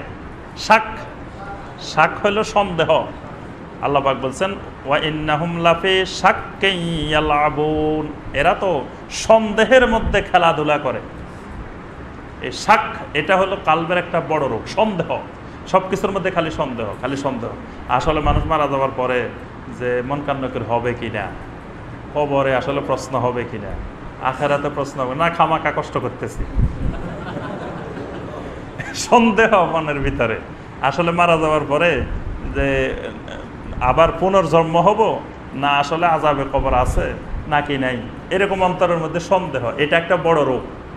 তারপরে ওযু করতে গেছেন, 1 বার ধুইলাম না 3 বার ধুইলাম, না এখান দিয়ে একটু শুকনা রয়ে গেল, না এখান দিয়ে একটু শুকনা রয়ে গেল, মানে সবসময় সন্দেহ। নামাজের মধ্যে 3 রাকাত পড়লাম না 5 রাকাত পড়লাম না 4 রাকাত পড়লাম, সন্দেহ। সব জায়গায় খালি সন্দেহ সন্দেহ। এই সন্দেহটা একটা বড় রোগ, শাক। আরেকটা রোগ হলো নেফাক। নেফাক একটা বড় রোগ, কুফর একটা বড় রোগ, শিরক একটা বড় রোগ। এগুলো হলো কালবের বড় বড় রোগ। ফাআম্মাল্লাযীনা ফি কুলুবিহিম যায়গুন, যাদের অন্তরে বক্রতার রোগ আছে, ফায়াত্তাবিউনা মা তাশাবাহ, এরা সবসময় ওই মুতাশাবিহ আয়াতগুলোর ইত্তেবা করে। এদের বড় কাজ হলো মুতাশাবিহ আয়াতের ইত্তেবা করে, অনুসরণ করে। মিনহু বিতিগাআল ফিতনাহ ওয়া বিতিগাআ তা'বিলি, 2টা উদ্দেশ্যে তারা এই মুতাশাবিহাত আয়াত অনুসরণ করে। একটা উদ্দেশ্য হলো ইবতিগাআল ফিতনাহ, ফিতনা সৃষ্টি করার উদ্দেশ্যে। আরেকটা হলো ওয়া বিতিগাআ তা'বিলি, ভুল ব্যাখ্যা দেওয়ার উদ্দেশ্যে। ওই আয়াতটা দিয়ে ভুল ব্যাখ্যা দেওয়ার জন্য আর মুসলিমদের মধ্যে ফিতনা সৃষ্টি করার জন্য। আয়াতে আলোচনা হলো একটা, বোঝাচ্ছে আরেকটা। আল্লাহ পাক বলছেন ওয়ালা তাকুলু লিমান ইউকতালু ফি সাবিলিল্লাহি আমওয়াত বাল আহইয়াউ ওয়ালাকিন লা তাশউরুন। আল্লাহ পাক বলেন, যারা আল্লাহর রাস্তায় নিহত হয়, মারা যায়, তোমরা তাদেরকে মারা গেছে বলিও না। কি বলবা? বাল আহইয়াউন, বরং তারা জীবিত। বাস, এটা কাদের প্রসঙ্গে? শহীদদের প্রসঙ্গে। এখন যার অন্তরে বক্রতার রোগ আছে, এই লোক এবার বলে যে শহীদেরা মরে না, নবী রাসূল কেমনে মরে? বাস, আল্লাহ পাক এখানে নবী রাসূলদের কোনো প্রসঙ্গই আনেন নাই, বলছেন শহীদদের মর্যাদা বোঝানোর জন্য আল্লাহ পাক বলছেন। আচ্ছা, এই আয়াত দিয়ে এবার বলা শুরু করলো যে না, নবী রাসূলও মরে নাই। আল্লাহ পাক বলতেছেন ইন্নাকা মাইয়াতুন ওয়া ইন্নাহুম লামাইয়াতুন, রাসূল আপনি মাইয়াত। আল্লাহ পাক স্পষ্ট করে দিলেন ইন্নাকা মাইয়াতুন। মাইয়াত তো আমরা সবাই বাংলায় পারি, এটা তো আর অনুবাদে করা লাগে না। বলে যে এখন মাইয়াতের জানাজা আছে, সবাই মাইয়াত জানে। জানাজার সময় বলে দিই আমরা হাজাল মাইয়াত, হাজিহিল মাইয়াত, মাইয়াত তো সবাই জানে। তা আল্লাহ পাক রাসূলকে বলতেছেন ইন্নাকা মাইয়াতুন, আপনি মাইয়াত, তাও বলে যে না, রাসূল মরে নাই। এটা হলো অন্তরের বক্রতা। এদের অন্তরে যায়গ মানে বক্রতা আছে। এজন্য এক আয়াত দিয়ে আরেকটা ভুল ব্যাখ্যা করে। আয়াত একটা, ব্যাখ্যা রাখে। আমি গতকাল বাইবা নিতে গেলাম এক জায়গায়, এক স্টুডেন্টকে জিজ্ঞাসা করলাম যে ভাই তোমার চেহারা সুরত দেখে মনে হচ্ছে তুমি কোনো পীরের মুরিদ। বলে যে হ্যাঁ স্যার আমি অমুক পীরের মুরিদ। আলহামদুলিল্লাহ, ভালো কথা। আচ্ছা তুমি বলো দেখি তোমার বাইবা হইলো যে তুমি যে মুরিদ হয়েছ, এই মুরিদ হওয়ার কথা কোরআন হাদিসে কোথায় পাইছো, এই ব্যাপারে দলিল বলো। তো বলে যে আল্লাহ পাক বলছেন ইয়া আইয়ুহাল্লাযীনা আমানু আতিউল্লাহ ওয়া আতিউর রাসূল ওয়া উলিল আমরি মিনকুম। হে মুমিনরা, তোমরা আল্লাহর আনুগত্য করো, রাসূলের আনুগত্য করো, আর তোমাদের মধ্যে যারা উলিল আমর তাদের আনুগত্য করো। তো বলে যে উলিল আমর হলো পীর সাহেবেরা। আমি এই জন্য পীর সাহেবের মুরিদ হয়েছি, আল্লাহর আয়াতের আমল করতে যাই। আচ্ছা আমি বললাম যে উলিল আমর যে পীর সাহেব, এটা তুমি পাইলা কোথায়? আল্লাহ বলছেন উলিল আমর, তুমি বলতেছো পীর সাহেব, এই ব্যাখ্যাটা পাইছো কোথায়? বলে যে আমার পীর সাহেবের বইয়ের মধ্যে পাইছে। তা আমি বললাম যে পীর সাহেবের বই তো পীর সাহেবের মতামত তুলে ধরছেন, তুমি আমাকে বলো যে আল্লাহর কোরআনের ব্যাখ্যা পাওয়া যাবে কোথায়? তাফসিরের মধ্যে। তুমি তাফসিরে তবারিতে পাইছো কিনা, তাফসিরে কুরতুবিতে পাইছো কিনা, তাফসিরে ইবনে কাসিরে পাইছো কিনা, তাফসিরে রুহুল মানিতে পাইছো কিনা? যারা কোরআনের তাফসির লিখেছেন এরকম যে কোনো একটা তাফসিরের নাম বলো যে অমুক তাফসিরে বলা হয়েছে যে উলিল আমরে মিনকুম হুম পীর সাহেব। তাফসিরে বলা হয়েছে যে উলিল আমর বলতে আল্লাহ পাক পীর সাহেবদেরকে বুঝাইছেন। বাস, তাহলে আমরাও সবাই তোমার সাথে যাই মুরিদ হম, কারণ আল্লাহর নির্দেশ, আল্লাহর আয়াত, সেখানে তো দূরে থাকার কোনো সুযোগ নেই। এবার আর বলতে পারে না কোনো তাফসিরে তো সে পড়েই নেই তাফসির। তখন আমরা বলতেছিলাম যে দেখেন যে কেমন করে তার ছেলের ব্রেনকে ইয়া করে দেওয়া হয়েছে, কোরআনের ভুল ব্যাখ্যা, আয়াতে কারিমের ভুল ব্যাখ্যা দিয়ে যে এটা বুঝাই দেওয়া হয়েছে যে তুমি আল্লাহর আনুগত্য করো, রাসূলের আনুগত্য করো, আর পীর সাহেবের আনুগত্য করো, উলিল আমর। তাহলে এই কোরআনে কারিমের আয়াত একটা ব্যাখ্যা, আর একটা ভুল ব্যাখ্যা। এই জন্য দেখেন আল্লাহ রাব্বুল আলামিন কোরআনকে যেমন হেফাজত করেছেন, কোরআনের ব্যাখ্যাও হেফাজত করেছেন। এই জন্য আল্লাহ পাক বলেছেন আর রহমানু আল্লামাল কোরআন খালাকাল ইনসানা আল্লামাহুল বায়ান। আর রহমানু আল্লামাল কোরআন, রহমান হলেন তিনি যিনি কোরআন শিখিয়েছেন। শেষে আবার বলছেন আল্লামাহুল বায়ান, দুনিয়ার মানুষদেরকে আল্লাহ আবার কোরআনের ব্যাখ্যাও শিখিয়েছেন, বায়ান শিখেছেন। বায়ান মানে তাফসির, বায়ান মানে ব্যাখ্যা। যদি আল্লাহ রাব্বুল আলামিন এই তবারির মতো আলেম, কুরতুবির মতো আলেম, ইবনে কাসিরের মতো আলেম, এদেরকে যদি আল্লাহ পাক এই এলেম দিয়ে দুনিয়াতে না পাঠাতেন, তারা যদি আমাদের জন্য এগুলো সংরক্ষণ করে না যাইতেন, তাহলে দেখেন আজকে এই সময় এসে এই কোরআনের প্রত্যেকটা আয়াতের ব্যাখ্যা বিকৃত হয়ে যেত। এক একজন এক এক ব্যাখ্যা করতো, যার যার ব্যবসা মতো, যার যার সুবিধা মতো কোরআনের ব্যাখ্যা করতো। বাস, আমরা তো সঠিক কোনটা এটা জানার কোনো রাস্তা ছিল না। আল্লাহ পাক দেখেন এই ব্যাখ্যাটাকেও হেফাজত করছেন, যে আল্লাহ পাক এই তাফসিরগুলো এমনভাবে সংকলন করছেন, এখন কোনো ব্যক্তি যদি এই আয়াতের একটা ব্যাখ্যা করে, আমরা সাথে সাথে ধরে ফেলতে পারি ব্যাখ্যাটা সঠিক না ভুল। কারণ ওই তাফসিরগুলো দেখলেই তো ধরে ফেলতে পারবো যে ওই তাফসিরের যে ব্যাখ্যাগুলো আসছে এগুলোই পৃথিবীতে একমাত্র সঠিক ব্যাখ্যা। আল্লাহ পাক এগুলাকে কিয়ামত পর্যন্ত সংরক্ষণ করে রেখেছেন। সুবহানাল্লাহ। তা আল্লাহ পাক বলতেছেন যাদের অন্তরে বক্রতা আছে তারা শুধু ওই মুতাশাবিহাত আয়াতের ইত্তেবা করে দুটি উদ্দেশ্য, একটা হলো ফিতনা সৃষ্টির জন্য, আর একটা ভুল ব্যাখ্যা দেওয়ার জন্য। ওয়ামা ইয়ালামু তাবিলাহু ইল্লাল্লাহ, অথচ এর সঠিক ব্যাখ্যা আল্লাহ ছাড়া কেউ জানে না। আজকে জুমার সময় এক লোক এসে জিজ্ঞাসা করতেছে যে হুজুর, দরুদ ইব্রাহিমের মধ্যে আল্লাহুম্মা সাল্লি আলা মুহাম্মাদ ওয়া আলা আলি মুহাম্মাদ কামা সাল্লাইতা আলা ইব্রাহিম ওয়া আলা, আবার আসছে আল্লাহুম্মা বারিক আলা মুহাম্মাদ ওয়া আলা, দুইবার আসছে কেন? তা আমি বললাম যে দুইবার আসছে কেন, এটা তো আল্লাহ রসুলকে জিজ্ঞাসা করার দরকার ছিল। কারণ আল্লাহ রসুল তো আমাদেরকে শিখাইছেন, আমরা তো আর শিখাই নাই। যিনি শিখাইছেন তো তিনি যদি ব্যাখ্যা দিতেন যে এটা এই কারণে দুইবার, তাহলে আমরা বুঝতাম যে এটা কারণ। তাই যিনি আমাদেরকে শিখাইছেন তিনি তো কোনো ব্যাখ্যা দেন নাই, তাহলে আমরা বুঝবো কেমনে দুইবার কেন আসছে? এটা আল্লাহ জানেন, আল্লাহ রসুল ভালো জানেন, আমরা এই ব্যাপারে কিছু জানি না। তা আচ্ছা, ওই লোকটার দরকারটা কি যে এটা দুইবার আসছে কেন? এইগুলাই হলো অন্তরের বক্রতার রূপ। যাদের সামনে নবী সাল্লাল্লাহু আলাইহি ওয়াসাল্লাম শিখাইলেন যে সাহাবাই কেরামকে, সে সাহাবাই কেরাম প্রশ্ন করেন নাই রাসূলকে যে রাসূল এটা দুইবার বলবো কেন, একবার বললেই তো হয়। আমরা যদি হইতাম এরকম স্টুডেন্ট হইলে আমরা কিন্তু জিজ্ঞাসা করে ফেলতাম যে 2 বার বলার দরকার কি, আমি একবার বললেই তো হয়। কিন্তু দেখেন আল্লাহু আকবার, সাহাবায়ে কেরাম নবী সাল্লাল্লাহু আলাইহি ওয়াসাল্লামকে জিজ্ঞাসা করেন না। রাসূল বলছেন তোমরা এইভাবে বলো, কুলু আল্লাহুম্মা সাল্লি আলা মুহাম্মদ ওয়া আলা আলি মুহাম্মদ, শিখাই দিলেন, বাস সাহাবায়ে কেরাম এটাই আমল করেছেন। এটাই হলো যে সামি'না ওয়া আতা'না, এটাই মুমিনের বৈশিষ্ট্য। কিন্তু এখন আমরা এই যে এইসব প্রশ্ন, এবং ওই দিন একজন আমাকে বলতেছেন যে ইসলামের প্রত্যেকটা জিনিসের ব্যাখ্যা আছে, হয়তো আপনি জানেন না। আমাকে যখন একটা প্রশ্ন করছে, তা আমি বললাম যে শুনেন, এটার আল্লাহ কোনো ব্যাখ্যা দেন নাই, আল্লাহ রসুলও ব্যাখ্যা দেন নাই, যেভাবে বলছে এইভাবে মেনে চলতে হবে, আমরা নিজেরা ব্যাখ্যা দিতে পারবো না। তো সে বলে যে না, সব জিনিসেরই ব্যাখ্যা আছে, আপনি জানেন না। আমি বললাম না জানলে ভালো কথা, আমি জানি না, মেনে নিলাম। এখন যারা জানে আপনি তাদের থেকে জিজ্ঞাসা করে নেন। ওয়াররাসিখুনা ফিল ইলমি ইয়াকুলুনা আমান্না বিহি, আল্লাহ পাক বলেন ওয়াররাসিখুনা ফিল ইলমি, যারা ইলমের মধ্যে গভীরতা আছে, যাদের ইলমে রুসখ আছে, মানে গভীরতা আছে। ইলমের একটা হলো হালকা ইলম, একটা গভীর ইলম। মাছ যেগুলা দেখবেন যে একেবারে বড় বড় মাছ, এগুলা থাকে কোথায়? পানির নিচে থাকে।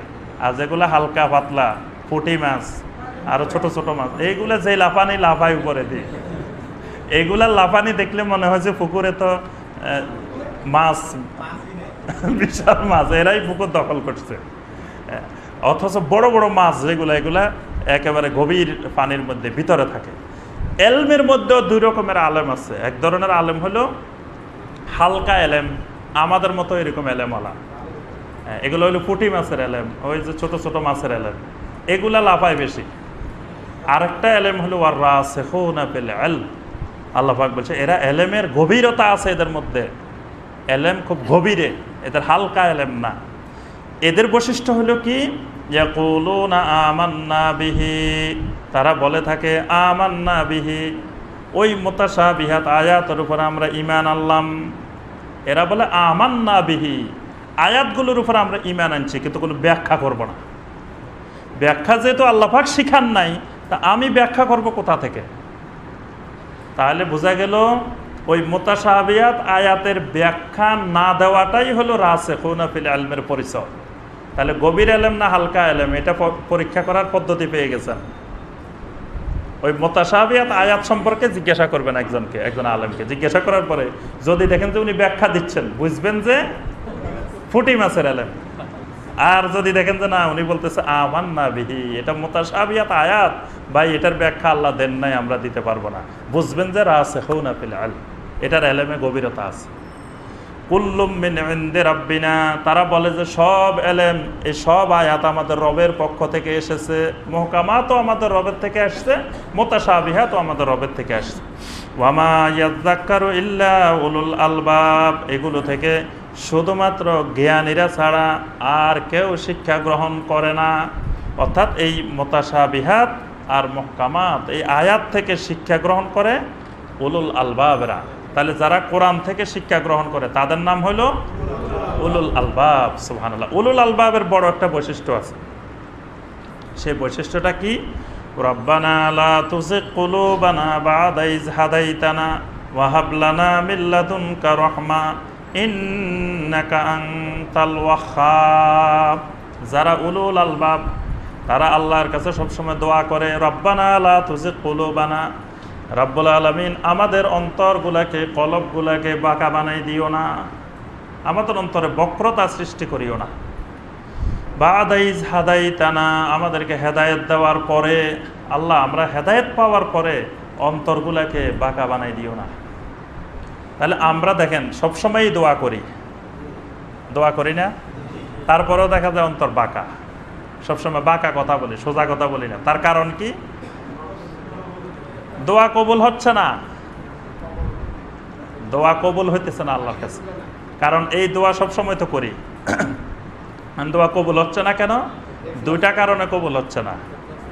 একটা হলো সুন্নত পদ্ধতিতে দোয়া করতেছি না, বেদাতি পদ্ধতিতে করতেছি। বেদাতি পদ্ধতিতে দোয়া করলে দোয়া কবুল হবে না, কোনোদিনও কবুল হবে না। দোয়াটা একটা বড় ইবাদত, আর ইবাদত নবী সাল্লাল্লাহু আলাইহি সাল্লামের পদ্ধতিতে করতে হবে। আপনি নবী সাল্লাল্লাহু আলাইহি সাল্লামের পদ্ধতি বাদ দিয়ে নিজের পদ্ধতিতে দোয়া করলে সেটা আল্লাহ পাক কবুল করেন না। তাহলে আমরা যে দোয়া করতেছি রব্বানা লা তুজিগ কুলুবানা বাদা ইয হাদাইতানা, এই দোয়াটা সুন্নত পদ্ধতিতে করতেছি না, করতেছি বেদাতি পদ্ধতিতে। আরেকটা কারণ হলো আমাদের রিজিক হালাল না, আমরা হালাল রিজিকের উপরে নাই, এসব কারণে আমাদের দোয়া কবুল হচ্ছে না। এই জন্য এত দোয়া করার পরেও অন্তর বাঁকা, অন্তর সোজা হয় না। ওয়াহাব লানা মিন লাদুনকা রাহমা, হে আল্লাহ আমাদেরকে তোমার পক্ষ থেকে রহমত দাও। রহমতের প্রার্থনা করে যারা উলুল আলবাব তারা সবসময় আল্লাহর রহমত চায়। ইন্নাকা আনতাল ওয়াহ্হাব, কারণ তুমি হলে তো একমাত্র দাতা, তুমি একমাত্র খাজা। ওয়াহাব মানে খাজা, দাতা। দাতা মানে যিনি দেন, চাইলেই দেন, চাইলেই দেন, যিনি দেওয়ার অধিকার আছে। কেউ ফিরে না খালি হাতে,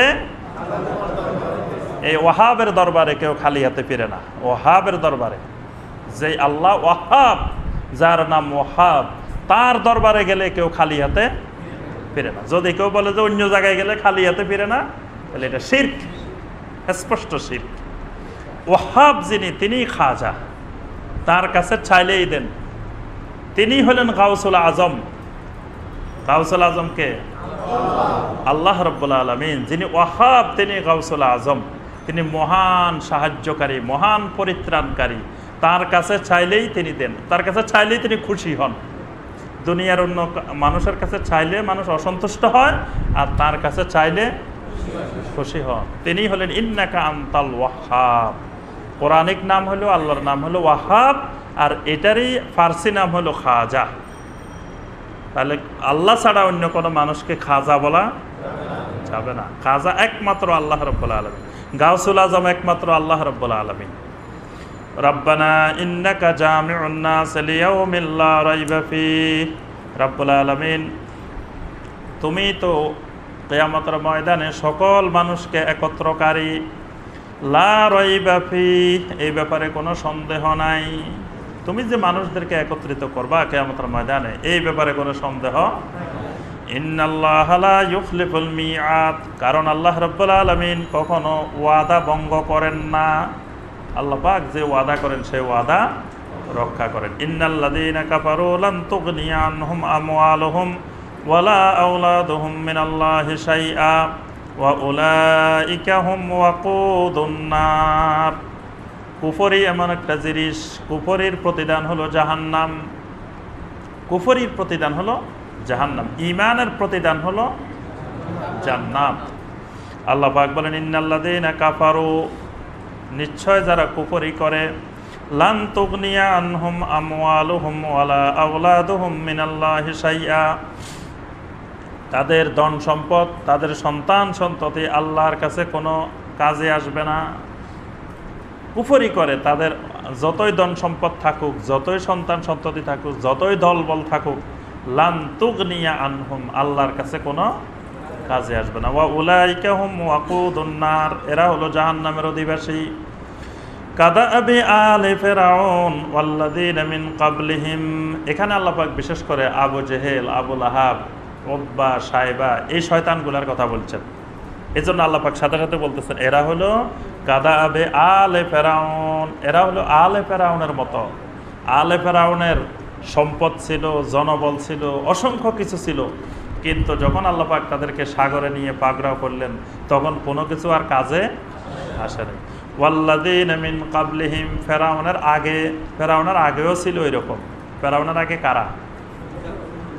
জি, নূহ আলাইহিস সালামের যুগের শয়তানগুলা, তারপরে সালেহ আলাইহিস সালামের যুগের, হুদ আলাইহিস সালামের যুগের, শুআয়ব আলাইহিস সালামের যুগের, ইব্রাহিম আলাইহিস সালামের যুগের, এগুলা তো আরো মুসা আলাইহিস সালামেরও আগের, ফেরাউনেরও আগের। কাযযাবু বিআয়াতিনা ফাআখাযাহুমুল্লাহু বিযুনুবিহিম, এরা সবাই আমার আয়াত সমূহকে মিথ্যা প্রতিপন্ন করেছিল। ফাআখাযাহুমুল্লাহু বিযুনুবিহিম, পরিশেষে আল্লাহ পাক তাদের অপরাধের কারণে তাদেরকে পাকড়াও করেছেন। সবাইকে আল্লাহ পাক শেষে ধরা দিয়েছেন ভালো করে। ওয়াল্লাহু শাদীদুল ইকাব, আল্লাহ পাক হলেন শাদীদুল ইকাব। আল্লাহ পাক যেমন গফুরুর রহিম, আবার তিনি শাদীদুল ইকাব, কঠিন শাস্তিদাতা। কুল লিল্লাযীনা কাফারু সাতুগলাবুনা ওয়া তুহশারুনা ইলা জাহান্নাম ওয়া বিইসাল মিহাদ। এখান থেকে যে আয়াতগুলো নাজিল হয়েছে এগুলো বদরের যুদ্ধের ব্যাপারে, এই দুইটি আয়াত 12 নম্বর 13 নম্বর।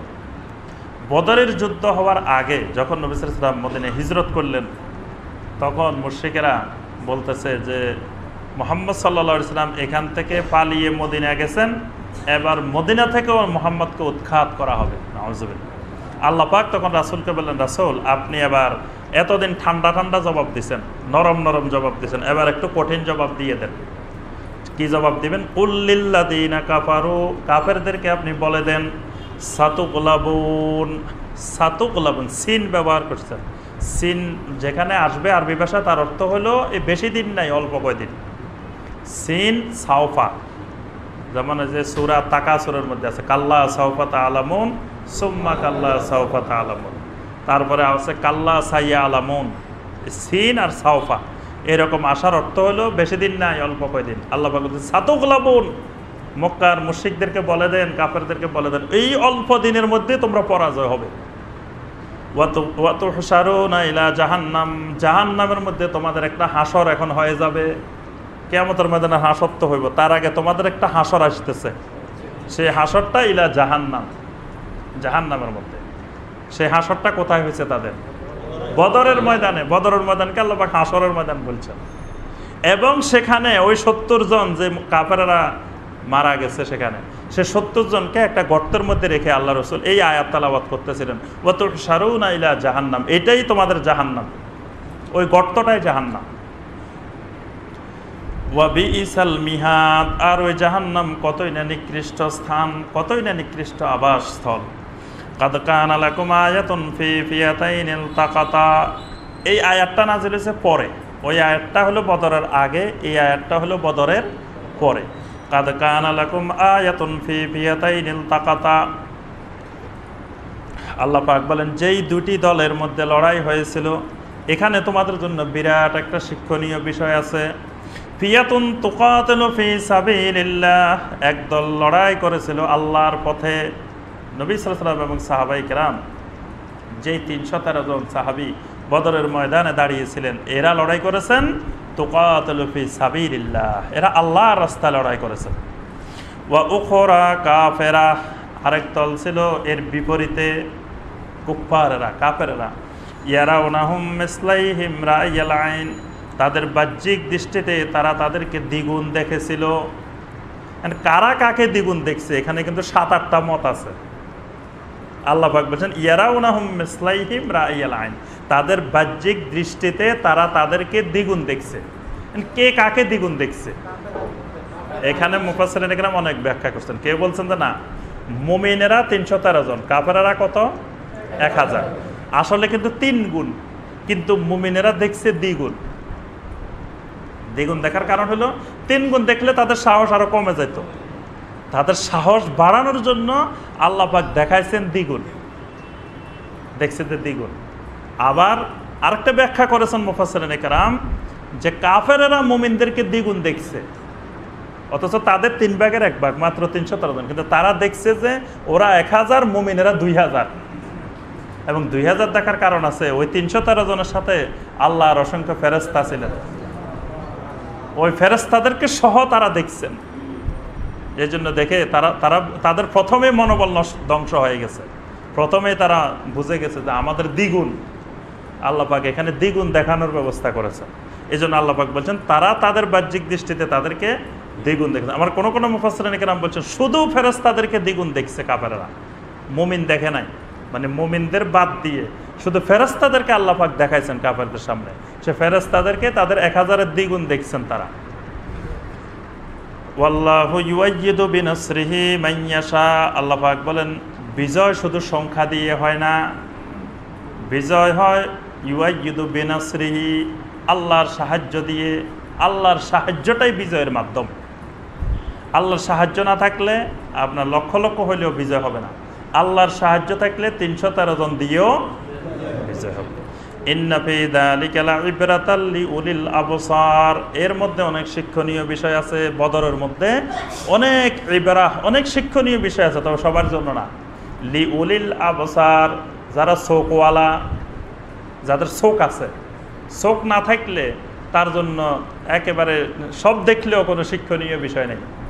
দেখেন মুহাম্মদ রাসূলুল্লাহ সাল্লাল্লাহু আলাইহি সাল্লাম, যার সামনে বসলে সাহাবীদের ঈমান এমন হয়ে যেত যে যেই ঈমান দিয়ে রাস্তায় চললে ফেরেশতারা মুসাফা করত। তাহলে ওই রাসূলের ইখলাস, ওই রাসূলের ঈমান কেমন ছিল? এরকম মানুষটাকে আবু জেহেল দেখে নাই, আবু লাহাব দেখে নাই, আরো কত মানুষ দেখছে না, উতবা সাইবা দেখছে না, কিন্তু দেখার পরেও তারা ঈমান আনতে পারে নাই। কারণ কি?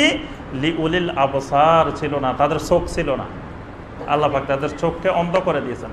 খাতাম আল্লাহু আলা কুলুবিহিম ওয়া আলা সামইহিম ওয়া আলা আবসারিহিম, তাদের চোখের উপর আল্লাহ পাক পর্দা ঢেলে দিয়েছিলেন।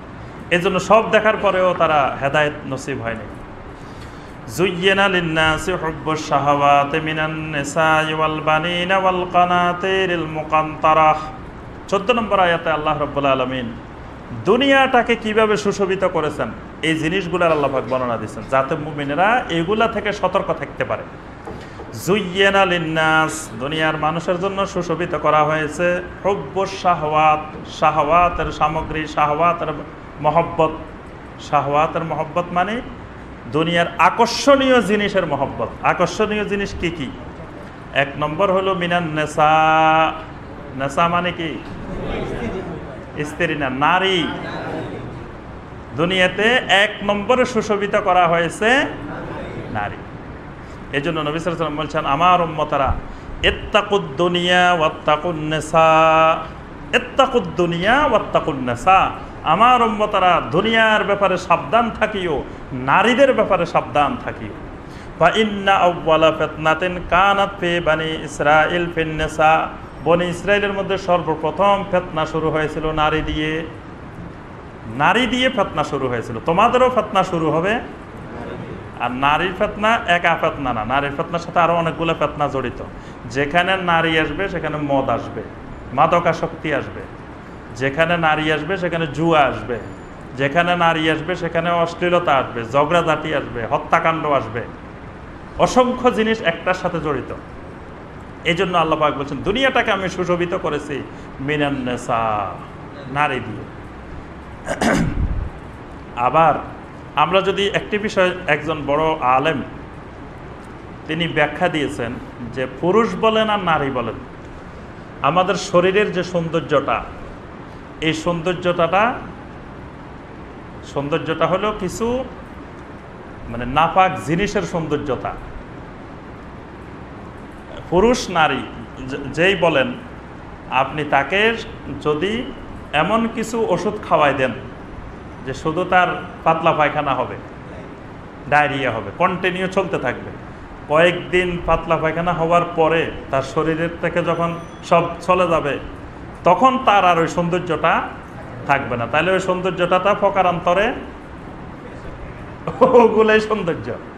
তাহলে যেই সৌন্দর্যটা দেখে মানুষ পাগল হয়ে যায়, মানুষের ঈমান নষ্ট করে, আকীদা নষ্ট করে, দ্বীন নষ্ট করে, হারাম কাজে লিপ্ত হয়, অশ্লীলতা লিপ্ত হয়, সেটা আসলে ওই পাতলা পায়খানার প্রতি আকর্ষণ। ওই আকর্ষণটা মূলত ওই পাতলা পায়খানার প্রতি আকর্ষণ। এই জন্য আল্লাহ পাকের একজন আরেফ ইমাম হাসান আল বসরি রাহিমাহুল্লাহ, তিনি একবার তার ছাত্রদেরকে পরীক্ষা করার জন্য তিনি একজন মেয়েকে নিয়ে এসেছিলেন। নিয়ে আসার পরে তার ছাত্ররা সবাই ওই মেয়ের দিকে তাকায় রয়েছে, ওস্তাদের দিকে তাকায় না, তাকায় রয়েছে কোন দিকে? মেয়ের দিকে। আচ্ছা, ওস্তাদ এটা লক্ষ্য করছেন, বুঝলেন যে ছাত্রদের আকর্ষণ আমার দিকে নাই, আকর্ষণ মেয়ের দিকে।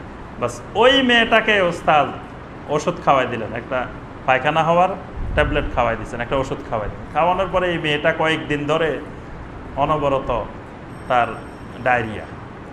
কয়েকদিন পরে আবার নিয়ে আসছেন ওই মেয়েটাকে, এবার আর কেউ ওই দিকে তাকায় না, এবার ওস্তাদের দিকে তাকায় দিচ্ছে। তখন ওস্তাদ জিজ্ঞাসা করলেন ইমাম হাসান আল বসরি রহমতুল্লাহ আলাইহি যে আপনারা এদিকে তাকাচ্ছেন না কেন আজকে? ওই দিন আসলো সবাই এদিকে তাকায় দিচ্ছেন, আজকে দেখি কেউ এদিকে তাকান না। তো বললেন যে আজকের মেয়েটা আর আগের মেয়েটা তো এক না, আগে আনছেন আরেক মেয়ে, আজকে আনছেন আরেক মেয়ে। তখন হাসান আল বসরি রহমতুল্লাহ বলছেন একই মেয়ে, আগে তার মধ্যে কিছু পায়খানা ছিল, এখন ওই পায়খানাটা নাই, ওই পায়খানাটা তো শরীর থেকে বের হয়ে গেছে। তাহলে তোমরা যে ওই দিন তাকাইছিলা, কিসের দিকে তাকাইছিলা? পায়খানার দিকে তাকাইছিলা। এই থিওরিটা যদি কেউ বুঝে, তাহলে তার দ্বারা আর নারী গঠিত কোনো ফিতনা ঘটার সম্ভাবনা নাই। আল্লাহ পাক বলতেছেন পৃথিবীকে, তবে আমরা এটা আমাদের মা বোনদেরকে হেয় করার জন্য বলছি না, এটা শুধু নারীদের ক্ষেত্রে না, পুরুষের ক্ষেত্রেও, আপনার আমার ক্ষেত্রেও। যদি আপনার আমারকেও এরকম ওষুধ খাওয়াই দেওয়া হয়, তাহলেও আমাদের অবস্থা ওইরকম, সব সৌন্দর্য শেষ। তা আল্লাহ পাক বলতেছেন দুনিয়ার সামগ্রীর মধ্যে তোমাদেরকে আকর্ষণীয় করা হয়েছে মিনান নিসা ওয়াল বানিন। 2 নম্বর হলো সন্তান সন্ততি, ছেলে মেয়ে। ছেলে মেয়েও এক সৌন্দর্যের সামগ্রী। কারণ দেখবেন যাদের ছেলে মেয়ে নাই তারা বুঝে যে ছেলে মেয়ে থাকাটা কত বড় সৌন্দর্যের সামগ্রী। ওয়াল কানাতিরিল মুকান্তারাতি মিনাজ যাহাবি ওয়াল ফিদ্দা। 3 নম্বর হলো রাশি রাশি সম্পদ। কানাতিরিল মুকান্তারা, সম্পদ দিয়ে, টাকা পয়সা দিয়ে আল্লাহ পাক দুনিয়াটাকে সুশোভিত করেছেন। ওয়াল খাইলিল মুসাওয়ামা, চিহ্নিত ঘোড়া। চিহ্নিত ঘোড়া, চিহ্নিত ঘোড়া মানে জি হ্যাঁ মাশাআল্লাহ, আমাদের অনেকে বলতে পারছেন, সেটা হলো এই যে ছোট ছোট গাড়ি, গাড়ির আকর্ষণ। মানে গাড়ির আকর্ষণকে আল্লাহ ঘোড়া দিয়ে বলছেন কেন? না, মানে এই ইঞ্জিনের পাওয়ারটাই হলো হর্সের পাওয়ার, ঘোড়ার পাওয়ার। দেখেন আজকের যুগে আধুনিক কত কিছু বাইরেছে, কিন্তু এখনো ওই ইঞ্জিনের মাপা হয় কি ঘোড়ার শক্তি দিয়ে। 7 হর্স, 10 হর্স, এত ঘোড়ার পাওয়ার। আল্লাহ পাক বলেছে ওয়াল খাইলিল মুসাওয়ামা, এই ঘোড়ার পাওয়ারটাকে মানুষের জন্য আকর্ষণীয় করা হয়েছে। এজন্য সবাই চায় আমার একটা বাড়ি থাকুক সুন্দর, আমার একটা গাড়ি থাকুক। এই গাড়ি থাকা এটাও একটা দুনিয়ার সৌন্দর্য সামগ্রী। ওয়াল আনআম, চতুষ পর্যন্ত। ঢাকা শহরে একজন মানুষের কাছে সৌন্দর্যের বাহন হলো খাইলিল মুসাওয়ামা। আবার যে লোক একেবারে পাহাড়ে থাকে, জঙ্গলের মধ্যে থাকে, ওই লোক কিন্তু প্রাইভেট কার চায় না। ওই লোক চায় ওয়াল আনআম, তার গরু ছাগল 100টা আছে, আরো 500টা থাকুক। সেও গরু ছাগল নিয়ে পাহাড়ের মধ্যে চড়াইবে, বা চরের মধ্যে, সাগরের চরে। তার কাছে সৌন্দর্যের সামগ্রী আনআম। মরুভূমির মধ্যে যে লোক বসবাস করে, তার ওটের পাল, বকরির পাল, এগুলাই তার কাছে সৌন্দর্যের সামগ্রী। ওয়াল হার্স, কৃষিক্ষেত্র। একজন কৃষকের কাছে তার কৃষিক্ষেত্রটা এটাও দুনিয়ার একটা সৌন্দর্যের সামগ্রী। আল্লাহ পাক বলতেছেন এই জিনিসগুলো দিয়ে আমি দুনিয়াকে মানুষের জন্য সুশোভিত করেছি। যালিকা মাতাউল হায়াতিদ দুনিয়া, এই সবগুলোই হলো দুনিয়ার ভোগের সামগ্রী, সাময়িক সময়ের জন্য উপভোগ করার সামগ্রী। ওয়াল্লাহু ইনদাহু হুসনুল মাআব, আল্লাহ পাকের কাছে এর থেকে আরো অনেক সুন্দর সুন্দর জিনিস আছে। সুবহানাল্লাহ। মানুষ তো দেখছে কতটুকু পর্যন্ত, খালি এতটুকু। মানুষ দেখছে এই যে নারী দেখছে, মানুষ যদি জান্নাতের হুর দেখতো তাহলে আর এইদিকে তাকাইতো? আল্লাহ পাকের জন্য বলতেছে আল্লাহু ইনদাহু হুসনুল মাআব, তোমরা যেগুলো দেখছো এগুলো শেষ না, এর থেকে আরো অনেক উন্নত মানের জিনিস আমার কাছে আছে। সুবহানাল্লাহ। যেগুলার প্রস্রাব নাই, পায়খানা নাই, থুতু নাই, ঘাম নাই, জান্নাতের যেগুলা, এগুলার প্রস্রাব হয় না, পায়খানা হয় না, তারপরে শরীর থেকে ঘাম বের হয় না, থুতু বের হয় না, কিছু বের হয় না। আল্লাহ হয়। তারপরে সেখানে আবার বিভিন্ন রকমের যাহাব ওয়াল ফিদ্দা, স্বর্ণরূপের আবাসস্থল। মানে আল্লাহ পাক জান্নাতের কোনো অংশ বানিয়েছেন শুধু স্বর্ণ দিয়ে, কোনোটা বানিয়েছেন রৌপ্য দিয়ে, কোনোটা বানিয়েছেন বিভিন্ন রকমের সামগ্রী দিয়ে। জান্নাতের এক একটা ইট লাবেনা তো জাহাবিন, লাবেনা তো ফেদ্দাতিন, এক একটা ইট জান্নাতের, এক একটা ইট রৌপ্যের, এক একটা ইট মণিমুক্তার। তো কেউ যদি জান্নাতের সেই ইটওয়ালা বাড়ি দেখতো, স্বর্ণের ইটওয়ালা বাড়ি, তাহলে এই লোক কি দুনিয়ার এই বাড়িঘরের আকর্ষণ তার থাকতো? তারপরে আল্লাহ পাক বলতেছেন এইসব ইঞ্জিনের চেয়ে, এইসব চতুষ্প জন্তুর চেয়ে, এইসব কৃষিকাজের চেয়ে আল্লাহর কাছে আর অনেক সুন্দর সুন্দর সামগ্রী আছে। কুল আউনাব্বিউকুম বিখাইরিম মিন যালিকুম, রাসূল আপনি বলেন তোমাদেরকে কি আমি সেই সুন্দর জিনিসগুলোর খবর দিব নাকি? লিল্লাযীনা তাকাউ ইনদা রাব্বিহিম, ওই সুন্দর জিনিসগুলো পাওয়ার জন্য প্রথম শর্ত হলো লিল্লাযীনা তাকাউ, তোমাদেরকে মুত্তাকিন হইতে হবে, তাকওয়া লাগবে। তাকওয়া যদি থাকে কি পাইবা? জান্নাত। সুবহানাল্লাহ। তাকওয়া থাকলে এই সব দুনিয়ার যে সামগ্রীর কথা বলছি তার থেকে উত্তম মানের, উচ্চ মানের জায়গা জান্নাত তোমাদেরকে দেওয়া হবে। তাজরি মিন তাহতিহাল আনহার, সেই জান্নাতের বৈশিষ্ট্য হলো এটার মধ্যে অসংখ্য নহর প্রবাহিত। খালিদিনা ফিহা, জান্নাতের আরেকটি বড় বৈশিষ্ট্য হলো একবার যদি সেই জান্নাতে ঢুকো আর বের হওয়ার সম্ভাবনা নাই। ওয়া আজওয়াজুম মুতাহহারা, সুবহানাল্লাহ, আল্লাহ পাক সাথে সাথে বলে দিয়েছেন ওয়া আজওয়াজুম মুতাহহারা, জান্নাতের ভিতরে তোমাদের পবিত্র স্ত্রীদের ব্যবস্থা আছে। সেই স্ত্রীদের নামের সাথে আল্লাহ বলছেন মুতাহহারা, পবিত্র, কারণ এই জান্নাতের স্ত্রীদের কোনো ধরনের অপবিত্র কখনো তারা হন না, এই জন্য মুতাহহারা। ওয়া রিদওয়ানুম মিনাল্লাহ, আর সবচেয়ে বড় জিনিস আছে আল্লাহর সন্তুষ্টি। সুবহানাল্লাহ, আল্লাহর সন্তুষ্টি হলো জান্নাতের মধ্যে সবচেয়ে বড় জিনিস। কারণ যিনি জান্নাতের মালিক তিনি যদি আপনার উপরে সন্তুষ্ট থাকেন তাহলে ওই জান্নাতের মধ্যে আর আপনার কোনো কিছু সমস্যা হওয়ার কথা। সুবহানাল্লাহ।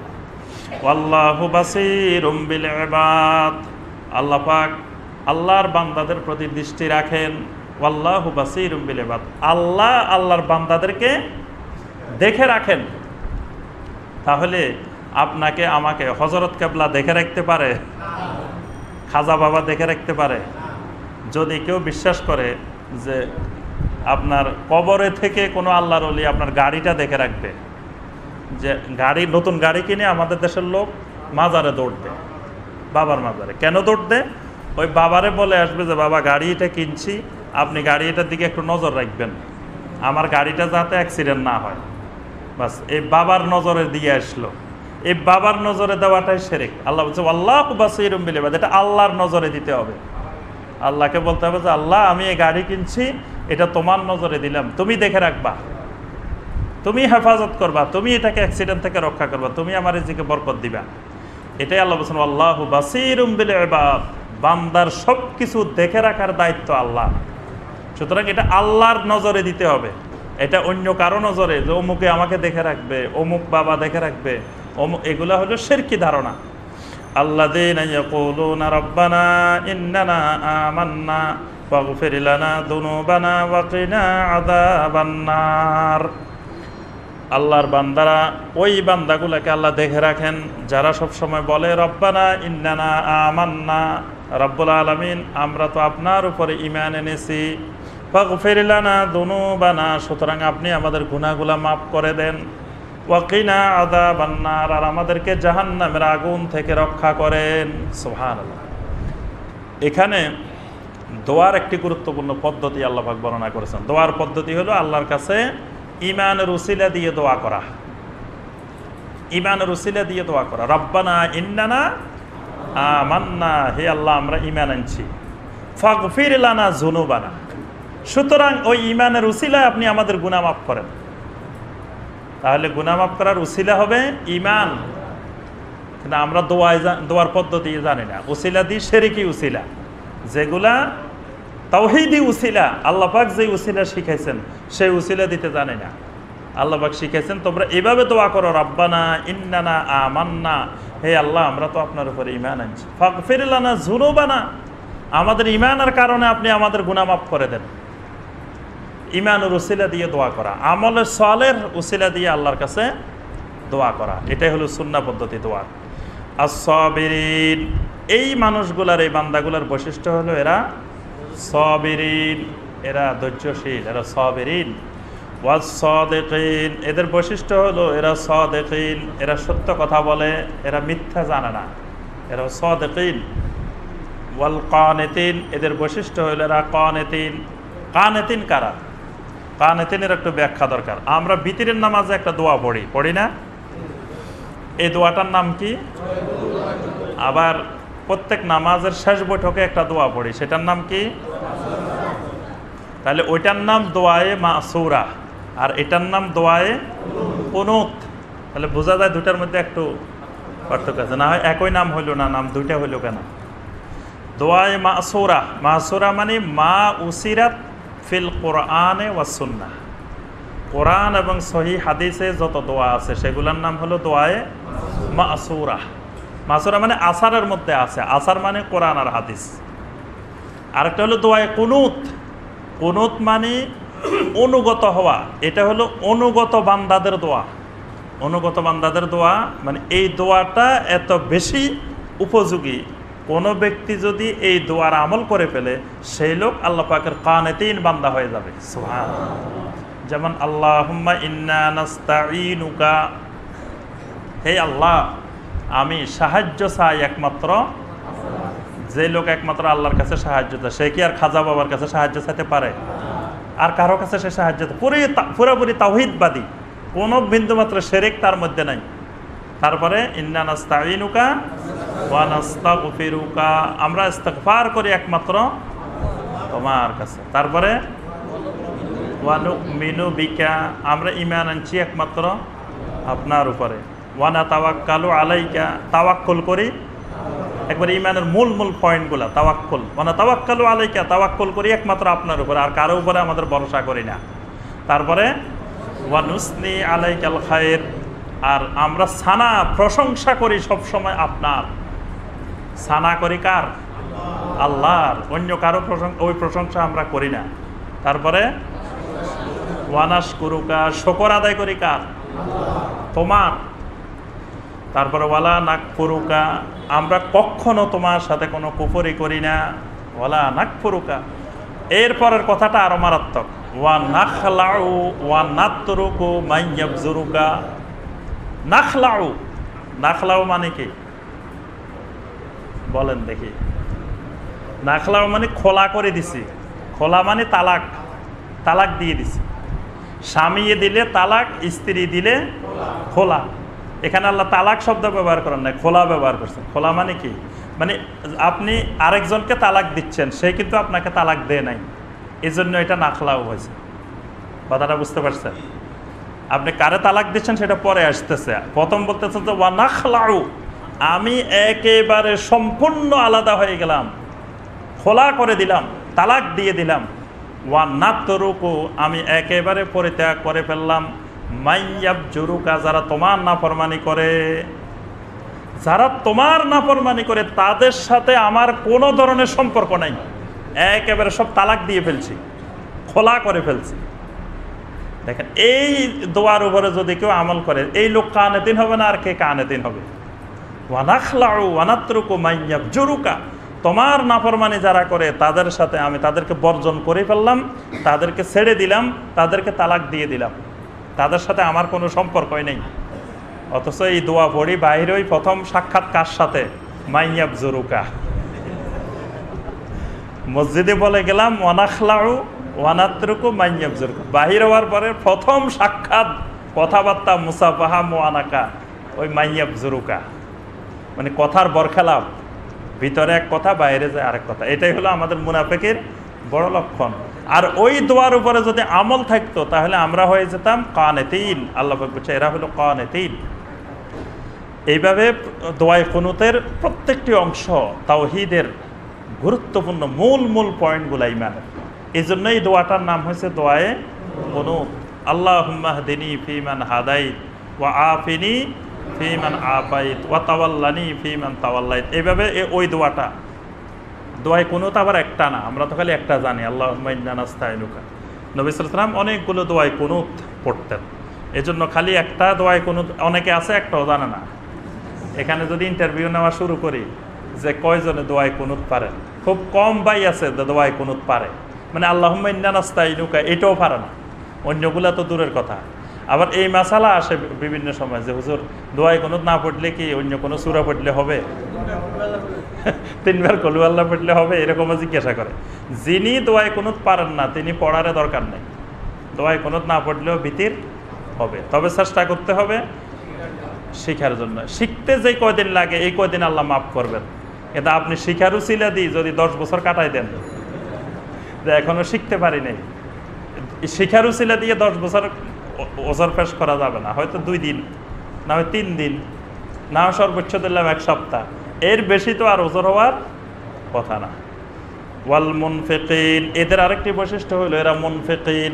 মুনফিকিন মানে এরা আল্লাহর রাস্তায় দান করে, ইনফাক ফি সাবিলিল্লাহ করে। ওয়াল মুস্তাগফিরিনা বিল আসহার, এদের আরেকটি বৈশিষ্ট্য হলো এরা সাহারির সময় আল্লাহর কাছে ইস্তিগফার করে। আল্লাহু আকবার, এটা হলো একজন ইবাদুর রহমানের গুরুত্বপূর্ণ একটি বৈশিষ্ট্য। ওয়াল মুস্তাগফিরিনা বিল আসহার, এরা সাহারির সময় ইস্তিগফার করে। সাহারির সময় কোন সময়? রাত্রির শেষ ভাগে, ফজরের আগে, রাত্রির শেষ অংশে। আমরা রমজান মাসে সবাই সাহারি চিনি, কিন্তু রমজান গেলে আর সাহারি চিনি না। রমজানের সময় সবার সাথে পরিচয় যে সাহারির সময় এতটা, সবাই সময়ও জানে, কিন্তু বাকি 11 মাস সময়ও জানে না। এখন যদি জিজ্ঞাসা করি সাহারির শেষ সময় কয়টা, ক মিনিট? হ্যাঁ, তো কয়েকজন জানে, সবাই কিন্তু জানে না। এখন খবরে রাখে না, কারণ এখন তাহাজ্জুদও দরকার নাই, ইস্তিগফারও দরকার নাই, কারণ এখন তো উঠলে খাওয়া যাবে না রাত্রে। যদি খাওয়ার ব্যবস্থাপনা থাকতো তাহলে হয়তো খোঁজ খবর রাখা যেত।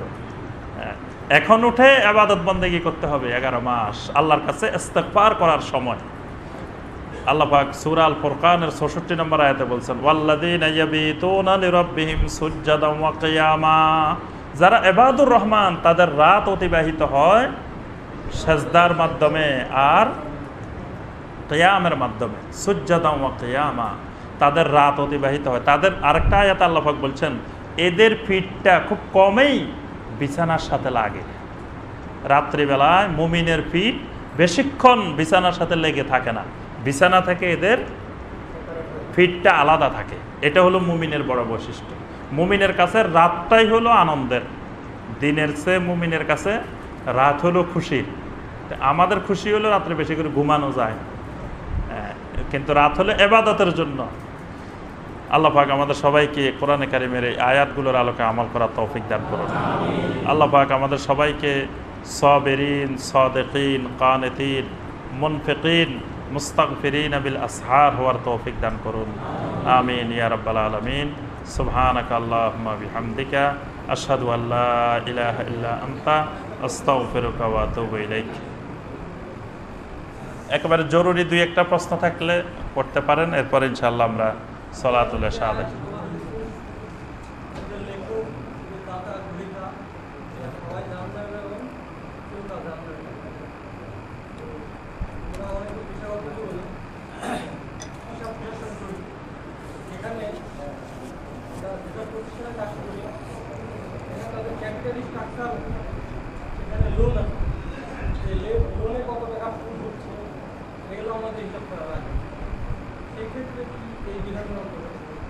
আলহামদুলিল্লাহ, ভাই জানতে চেয়েছেন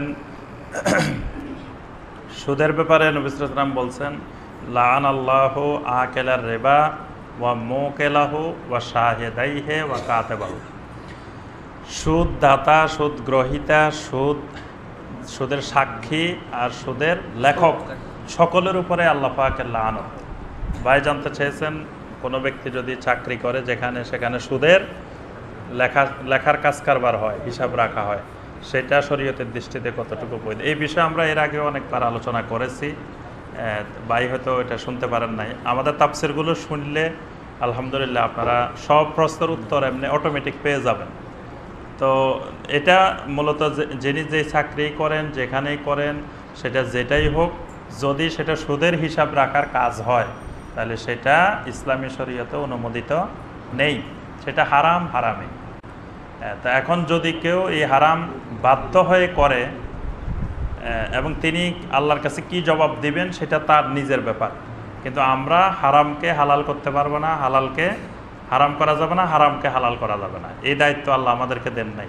হারাম হারামে নবী সাল্লাল্লাহু আলাইহি ওয়াসাল্লাম বলেছেন, আল হালালু বাইয়িনুন ওয়াল হারামু বাইয়িনুন, হালালও স্পষ্ট, হারামও স্পষ্ট, তবে তার দুইয়ের মাঝখানে কিছু অস্পষ্ট বিষয় আছে। নবী সাল্লাল্লাহু আলাইহি ওয়াসাল্লাম বলছে যে ওই অস্পষ্ট বিষয়গুলো থেকেও তোমরা বিরত থাকবে, কারণ ওইগুলোর মধ্যে গেলে তোমাদেরকে হারামের দিকে চলে যাওয়ার সম্ভাবনা আছে। সুতরাং যেগুলো এটা সুস্পষ্ট রূপে হারাম। জি, আর তো জরুরি নাই নাকি? সুবহানাকাল্লাহুম্মা বিহামদিকা আশহাদু আল্লা ইলাহা ইল্লা আনতা আস্তাগফিরুকা।